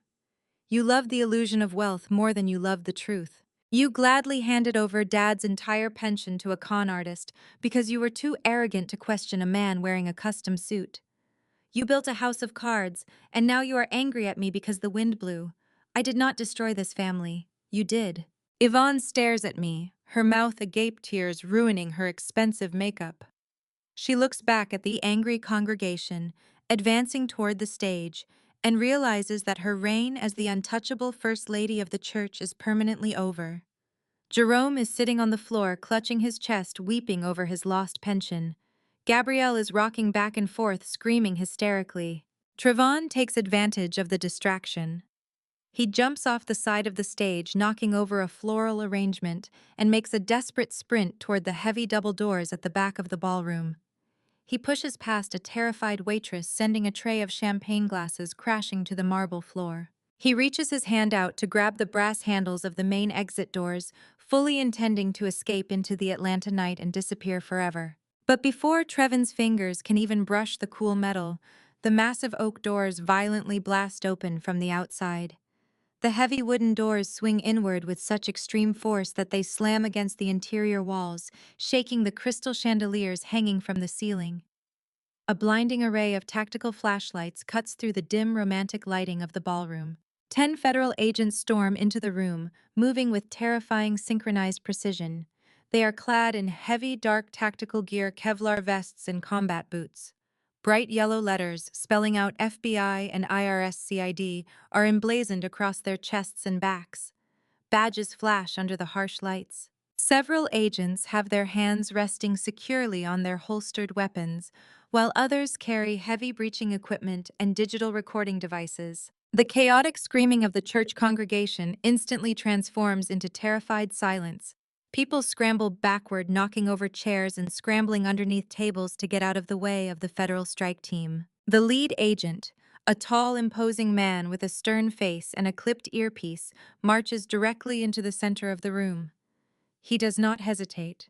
He lunges forward and grabs Trevin by the collar of his velvet tuxedo jacket, slamming him forcefully against the nearest structural pillar. Trevin lets out a pathetic whimper of pain as the agent kicks his legs apart and violently twists his arms behind his back, snapping a pair of heavy steel handcuffs onto his wrists with a loud, unmistakable click. Trevin Washington. The lead agent barks, his voice carrying absolute, unquestionable authority over the stunned crowd.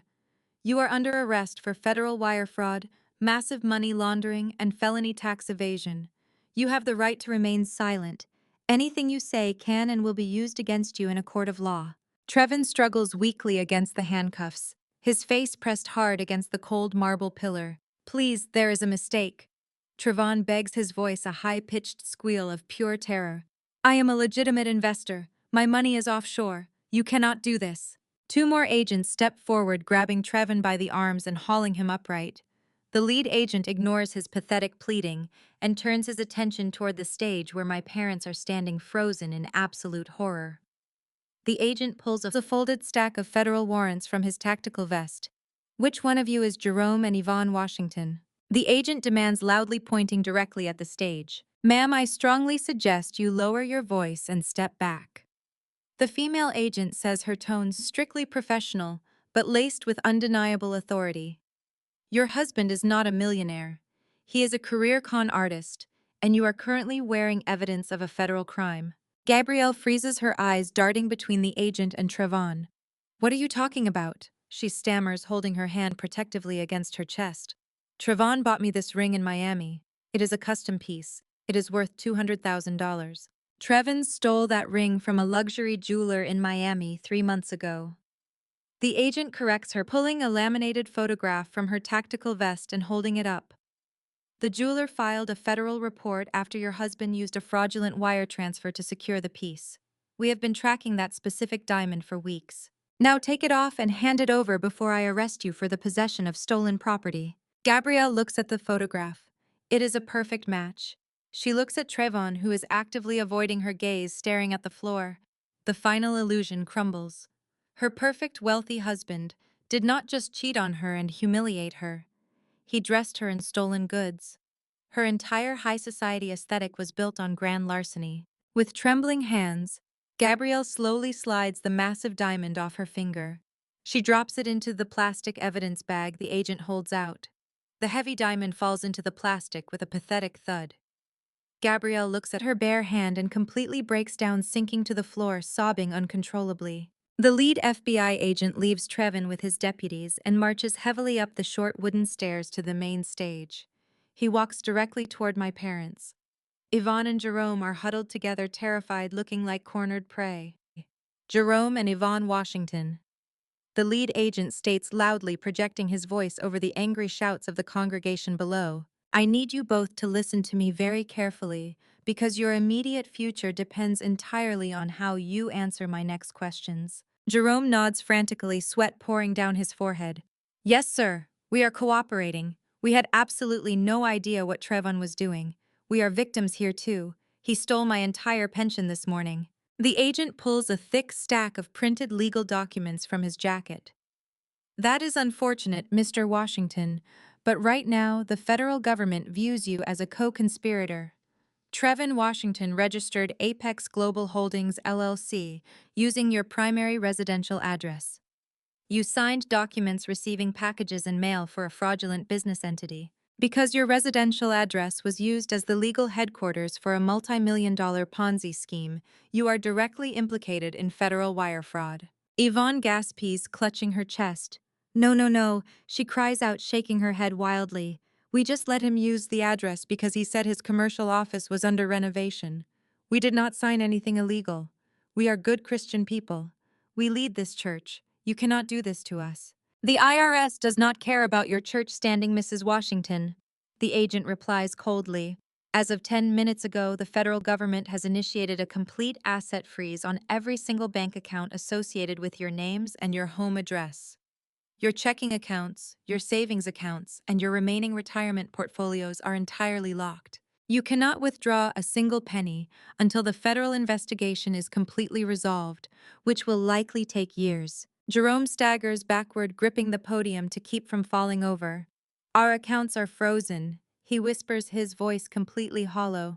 How are we supposed to live? How are we supposed to eat? That is not my department, the agent says, checking his notes. Furthermore, any assets purchased with funds connected to the fraudulent LLC are subject to immediate federal seizure. Are you currently in possession of a black Mercedes-Benz S-Class leased under your name? Jerome nods weakly, pointing a trembling finger toward the hotel lobby. It is parked with the valet outside. Not anymore. The agent confirms, tapping his earpiece. My agents just impounded the vehicle. The down payment for that lease was traced directly to a fraudulent transfer from Apex Global Holdings. You accepted stolen money to secure a luxury vehicle, Mr. Washington. You are lucky we are not placing you in handcuffs right now. You both need to report to the federal building on Monday morning for formal questioning. Do not attempt to leave the state. The agent turns his back on my devastated parents and signals his team. The tactical squad aggressively hauls Trevon toward the ballroom exits. The congregation shouts insults and throws garbage at him as he is dragged away in disgrace. The doors slam shut behind the federal agents, leaving the Grand Marquis Ballroom in absolute ruins. The jazz band has long since fled.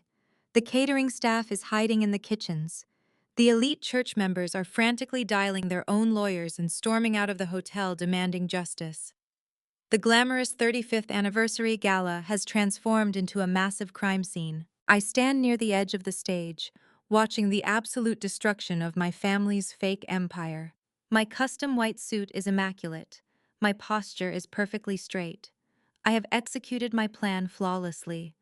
I exposed the fraud, protected my real estate assets, and dismantled their toxic respectability politics in one single evening. Yvonne stands on the stage, shivering in her heavy sequined gown. Her entire world has been completely erased. She has no money. She has no car. Her church congregation hates her. Her golden son-in-law is heading to federal prison. Her golden daughter is sitting on the floor crying over a stolen ring. Yvonne slowly turns her head and looks directly at me. Her eyes are bloodshot and wild with pure desperation. She sees me standing there, calm, powerful, and completely untouched by the carnage. She remembers the reality of my actual wealth. The arrogant, dismissive mother who told me I would never measure up to my sister suddenly vanishes. In her place is a terrified, broke woman who realizes her discarded scapegoat daughter is her only remaining lifeline. Yvonne drops to her knees right in front of me, entirely abandoning any remaining shred of her beloved dignity. The woman who spent her entire life judging the appearance and status of everyone around her is now kneeling on a floor covered in crushed roses and spilled wine. She clings to my tailored trousers, weeping loudly. Jerome stands on the stage above us too, paralyzed by his own massive failure to even intervene.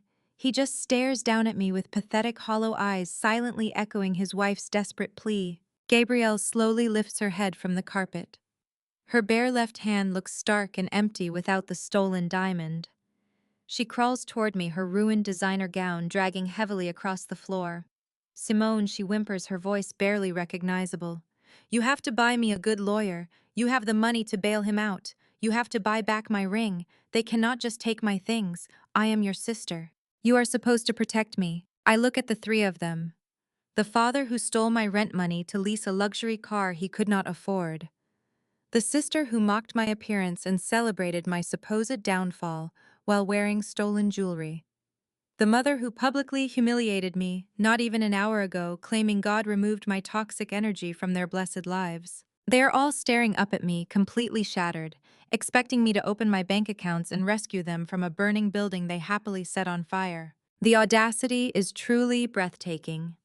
They spent my entire 32 years on this earth treating me like an embarrassing secret. They demanded I sacrifice my own financial security to fund their elaborate illusions. They gleefully planned to strip me of my only property to house a federal criminal. And now, after systematically trying to destroy my life, they want me to become their personal savior. The remaining church elders linger near the exit doors watching this final pathetic display. Deacon Miller shakes his head in absolute disgust before walking out into the Atlanta night. The ballroom is practically empty now, stripped of its glamour and reduced to a quiet echo chamber of my family's profound misery. Yvonne tugs urgently on my pant leg, her eyes wide and frantic. "Simone, please say something." Yvonne begs, her voice cracking with raw terror. "Tell me you will transfer the funds. Tell me you will call your wealth manager right now. You have $30 million, Simone. A few million to clear this up is nothing to you. You can save our reputation. We will do whatever you want. We will apologize to the whole church. Just please, you are rich. Pay their bail. Save our house." Section 11, 1500 words. I look down at my mother's tear-stained face. Her expensive mascara is running down her cheeks, pooling in the deep lines around her mouth. She is gripping my pant leg so tightly her knuckles are turning white. I do not reach down to help her up. I do not offer a shoulder to cry on. I slowly and deliberately reach down and pry her grasping fingers off my custom-tailored trousers one by one. I smooth out the invisible wrinkles on my white suit jacket, making sure my posture remains absolutely perfect. "You told me I was not half the woman my sister is, Mom." I say, my voice ringing with brutal clarity through the rapidly emptying ballroom. "You said God removed my toxic energy to make room for generational wealth. You wanted a billionaire son-in-law and a flawless golden child. Well, there she is." I point to Gabrielle, who is still sobbing on the stage floor, clutching her bare hand. "Go ask your golden child to save you. Ask Trevon to wire you the bail money from his offshore accounts. I am not your ATM, and I am certainly not your savior." I turn my back on them. Aunt Vivian falls into step right beside me. We do not look back. We walk in perfect synchronization down the center aisle, leaving my parents and my sister weeping in the wreckage of their own making. We step out of the Grand Marquis Hotel, and the humid Atlanta night air hits my face. It feels entirely different now. It feels like pure, unadulterated freedom. We climb into the back of my waiting SUV. Vivian pours us both another glass of champagne from the car's mini fridge. "To the end of an era." Vivian toasts, raising her glass. "To the beginning of mine." I reply, clinking my glass against hers. Over the next 48 hours, reality sets in with terrifying speed. The federal government does not move slowly when they have a bulletproof case. I watch the fallout from the comfort of my penthouse sipping espresso, while the local news channels run continuous coverage of the Greater Hope Fellowship scandal. Trayvon is formally arraigned in federal court on Monday morning. The judge takes one look at the flight risk profile, the forged passports they found in his briefcase, and the empty offshore accounts.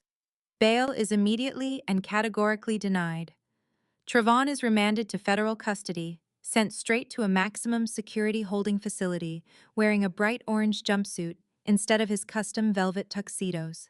He looks around the courtroom for his wife, but Gabrielle is nowhere to be seen. The dominoes keep falling. On Tuesday evening, the church board calls an emergency meeting. Jerome is summoned to the sanctuary, not to lead a prayer, but to face a tribunal of furious elders. Deacon Miller, the man who lost his entire life savings, leads the charge. They officially strip Jerome of his deacon title and revoke his church membership entirely. The very congregation he spent decades trying to impress now views him as an accomplice to the theft of their retirement funds. He is publicly disgraced, banned from stepping foot on the church grounds ever again. Gabrielle fares no better. The federal agents do not stop at the stolen engagement ring. Armed with asset forfeiture warrants, creditors and federal agents raid her luxury apartment. They seize everything purchased with stolen funds. They confiscate the pristine white Mercedes. They box up her entire collection of Chanel bags, Cartier watches, and imported shoes. Gabrielle is left standing in an empty apartment with nothing but the cheap fast fashion clothes she owned before meeting Trayvon. She tries to call her elite friends for a place to stay, but her number is universally blocked. Nobody in Atlanta's high society wants to be associated with the wife of a convicted scam artist. She is forced to pack her remaining cheap clothes into garbage bags and move back into my parents' house. But that house is no longer a safe haven. The clock is ticking. The 30-day eviction notice I legally filed expires exactly on schedule. I do not grant extensions. I do not offer grace periods. At 8 o'clock in the morning on eviction day, two marked sheriff deputies arrive at the Colonial House in Fairfield. I monitor the entire process through my security cameras. Yvonne and Jerome are still inside, frantically packing boxes, hoping I will call at the last minute to call off the dogs. I do not call. The deputies bang heavily on the door and inform my parents that they have exactly 1 hour to vacate the premises or face arrest for trespassing. The changing of the locks begins immediately. The locksmith drills out the old brass fixtures and installs heavy-duty deadbolts. Yvonne carries out a cardboard box filled with framed photos of her fake perfect family. Jerome struggles with a heavy suitcase, his back bowed under the weight of his massive failure. Gabrielle trails behind them, dragging black plastic trash bags filled with her remaining clothes. They load their meager belongings into a cheap rusted sedan Jerome managed to borrow from a distant cousin since the Mercedes was impounded. The neighbors stand on their manicured lawns watching the spectacle unfold. Yvonne tries to hide her face behind a pair of cheap sunglasses, but the humiliation is absolute. They are forced to move into a tiny, cramped motel on the outskirts of the city. The room smells like stale smoke and desperation. It has two full-sized beds for 3 adults, a tiny microwave, and a flickering television. There are no crystal chandeliers. There are no catered appetizers. There is only the grim reality of poverty. With their bank accounts permanently frozen by the feds and zero income coming in, survival becomes an immediate crisis. Gabrielle, the golden child who believed retail was beneath her, is forced to face the harsh realities of the working class. With no college degree and a resume heavily tainted by her husband's federal crimes, she takes the only job willing to hire her. She gets a position as a minimum-wage retail cashier at a discount clothing store. The irony is completely poetic. The woman who mocked my tailored suits and bragged about her stolen diamonds now wears a polyester uniform and a plastic name tag, scanning clearance items for minimum wage. She spends her shifts avoiding eye contact with former church members who come into the store to hunt for bargains and whisper about her downfall. A month passes. I spend those 4 weeks expanding my commercial real estate portfolio, closing massive deals, and completely ignoring the frantic voicemails my parents leave on my company's public inquiry line. They try every manipulation tactic in the book. They cry, they beg, they demand. I instruct my receptionist to forward all their messages directly to the trash folder. My life is entirely peaceful, productive, and highly profitable. I am sitting in my penthouse corporate office, reviewing the blueprints for a new luxury commercial development. The floor-to-ceiling glass windows offer a panoramic view of the empire I built with my own 2 hands. My desk phone buzzes with a high-priority alert from the lobby security desk. I press the speaker button without looking up from my architectural plans. "Yes, Marcus, what is it?"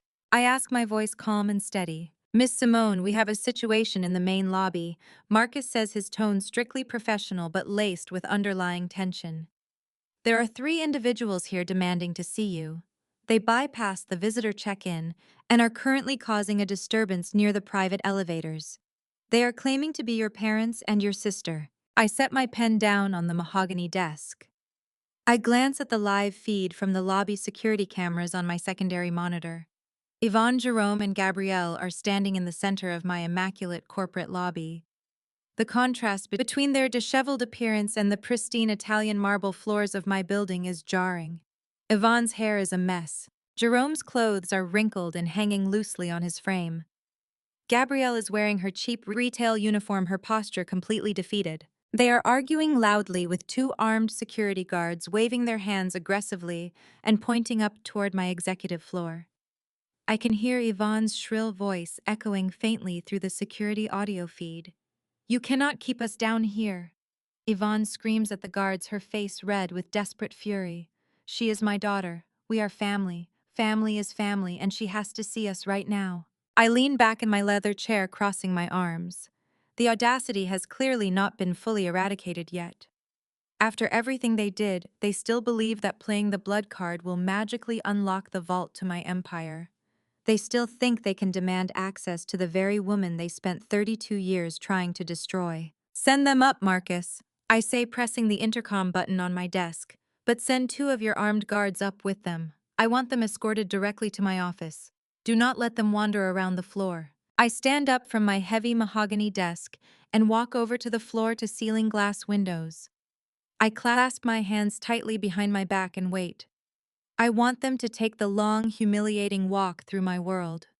I want them to see exactly what they threw away when they chose a con artist over their own blood. I look down at the bustling Atlanta streets below, feeling an absolute sense of calm. The private elevator chimes softly at the end of the hall.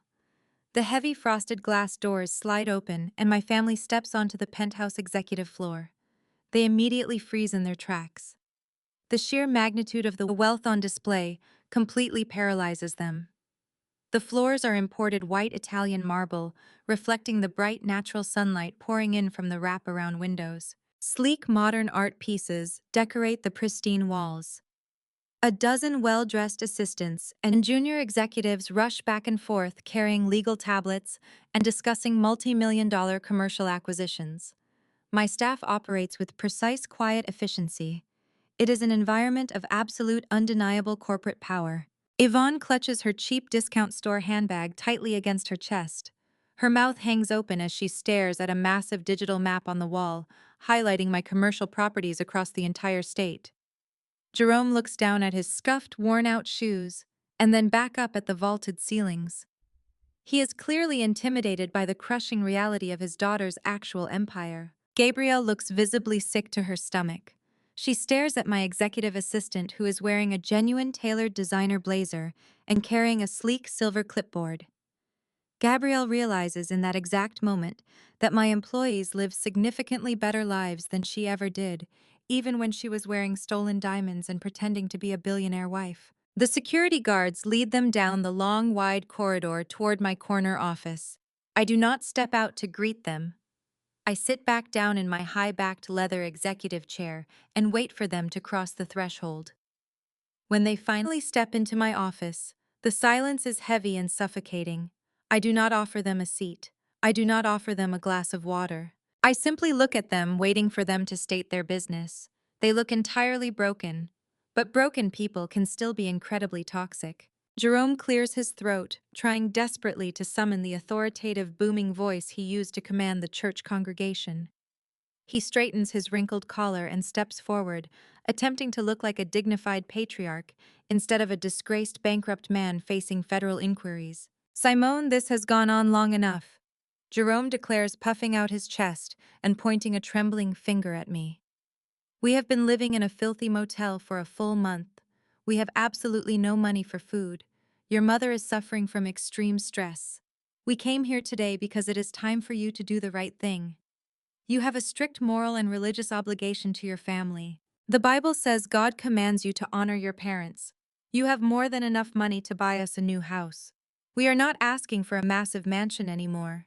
We just want a nice 4-bedroom home in a good, safe neighborhood. You owe us that much after everything you put us through with that massive public spectacle." I stare at him, letting his ridiculous, arrogant demand hang in the cold air conditioning of my office.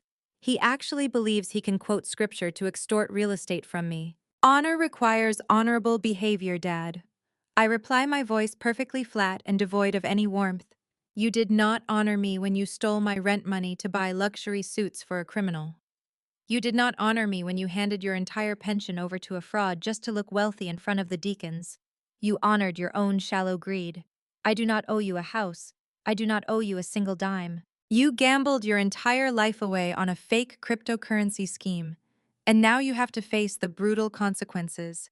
God is not going to bail you out of a cheap motel room, and neither am I."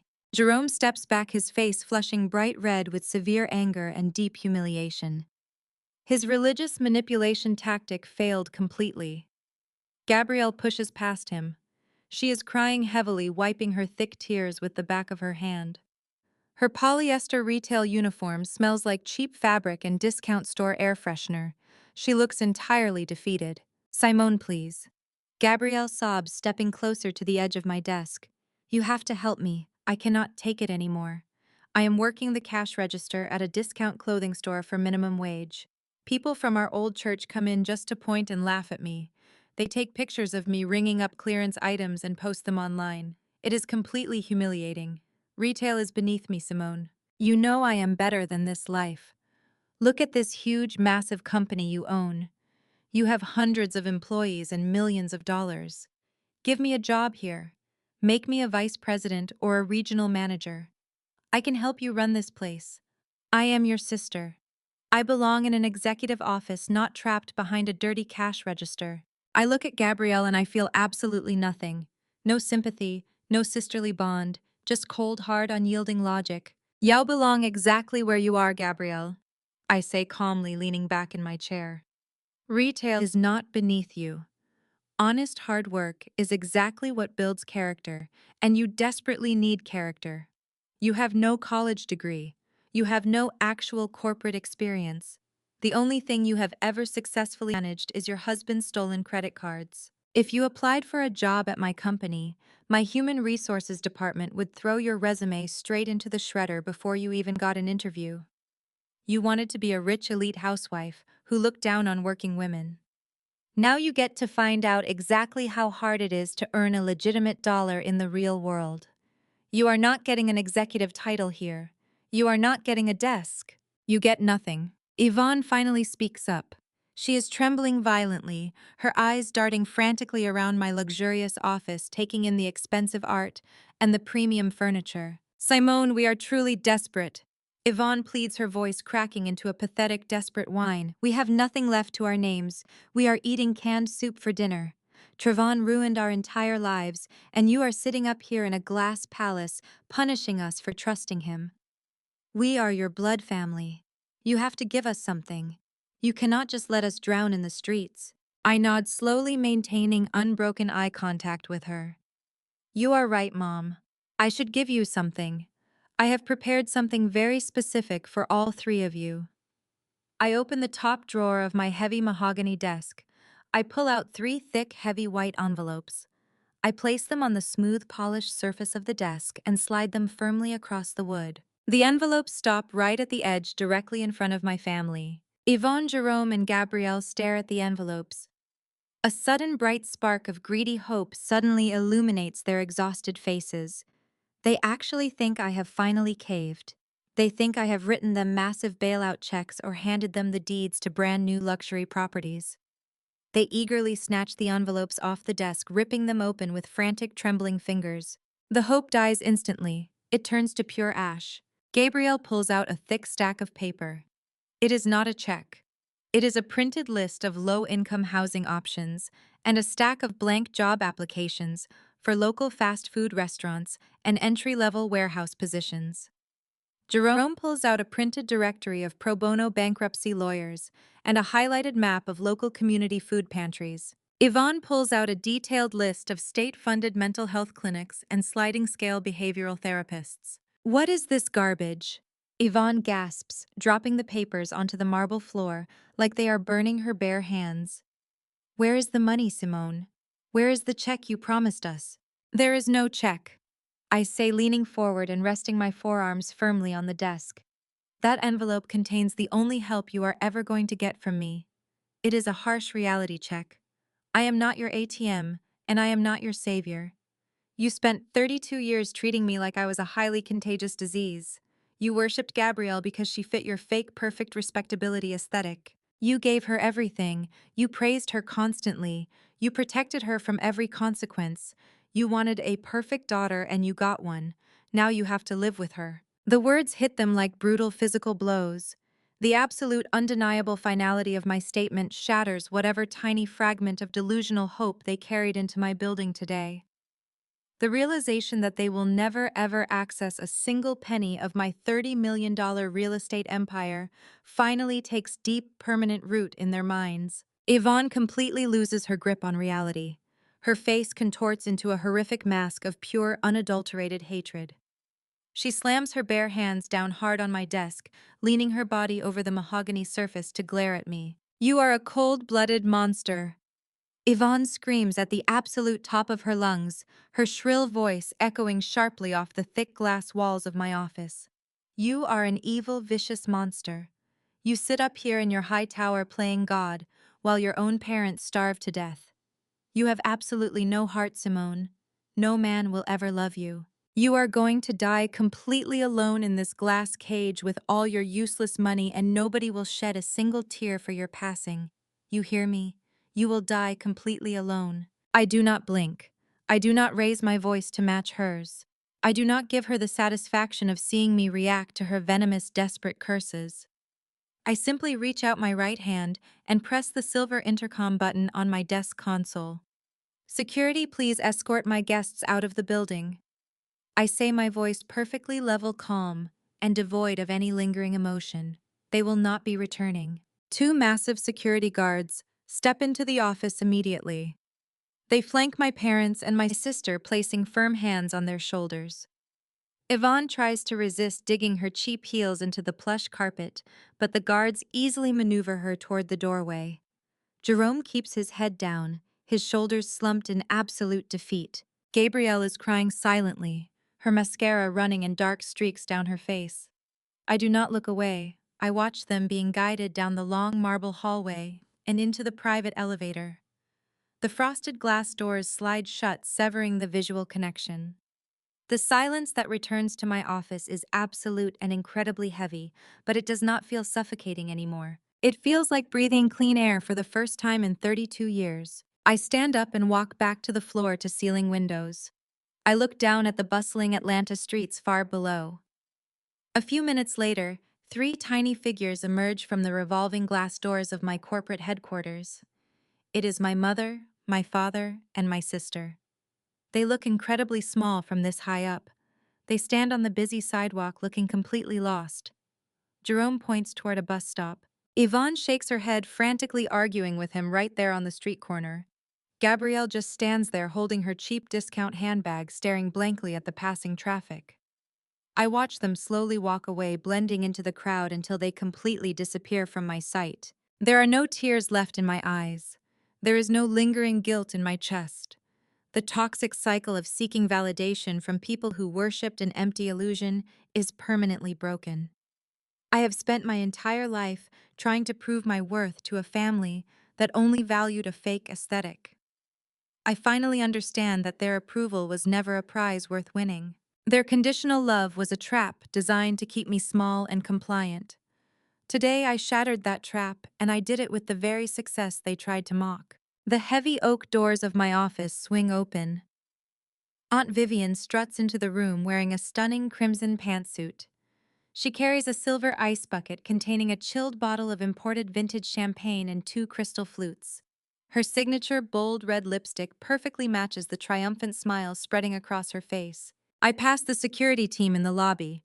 Vivian says, setting the ice bucket down on my mahogany desk. They looked like they just escorted three ghosts out of the building.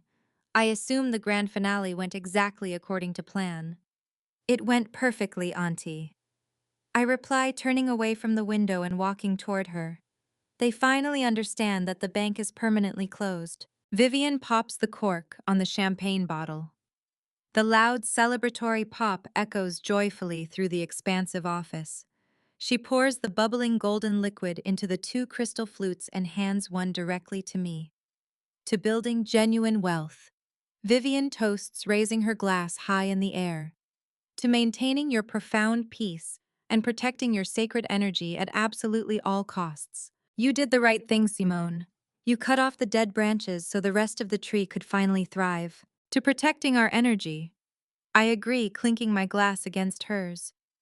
We take slow, deliberate sips of the crisp, expensive champagne. The cool liquid feels like a physical manifestation of victory. We stand together in my executive office, two strong, independent Black women who refuse to apologize for our success or shrink ourselves to make insecure people feel comfortable. The afternoon transitions into early evening. I leave the corporate headquarters and drive my SUV to a brand new commercial property I recently acquired in a developing neighborhood on the south side of the city.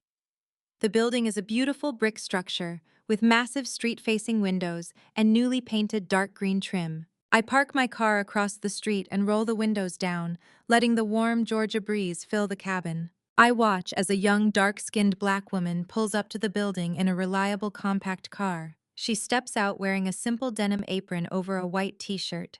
Her natural hair is pulled up into a neat high puff, She carries a heavy cardboard box filled with baking supplies and fresh ingredients. She walks up to the front door of the commercial space. Her hands are shaking slightly as she pulls a set of shiny new keys from her apron pocket. She slides the key into the heavy brass lock. She turns it and the door clicks open. She steps back and looks up at the blank sign hanging above the door, where the name of her brand new bakery will soon be painted. A massive, radiant smile breaks across her face. She wipes a tear of pure joy from her cheek before picking up her box and walking into her very own business. I sit in my car and smile watching her turn on the lights inside the bakery. I specifically chose her business plan out of 50 different commercial lease applications. I gave her a highly favorable rental rate and a tenant improvement allowance to help her build her dream. She does not know that her landlord is a multimillionaire who sees a younger version of herself in that apron. She only knows that she finally got the opportunity she deserves. This is what true power looks like. I am using the wealth I built to uplift people who actually deserve it. I am creating spaces for hardworking, brilliant women who are constantly overlooked by a society that prioritizes superficial aesthetics over genuine talent. I am building a legacy of real, tangible empowerment. Family is not just about sharing blood. Blood is nothing more than a biological coincidence. True family is about mutual respect. It is about the people who celebrate your victories, support your struggles, and honor your authentic self. When people show you that they value a fake illusion over your actual heartbeat, you do not waste your time fighting them. You do not beg for their attention or sacrifice your peace to meet their toxic demands. You step back and you look at the reality of the situation. You take your hard-earned money and you buy the building they are standing in. You hand them the eviction notice without a single shred of hesitation. And then you walk away and build your own empire, leaving their shattered illusions entirely in the dust. My name is Simone, and I am not half the woman my sister is. I am the architect of my own destiny, and my foundation is completely unbreakable.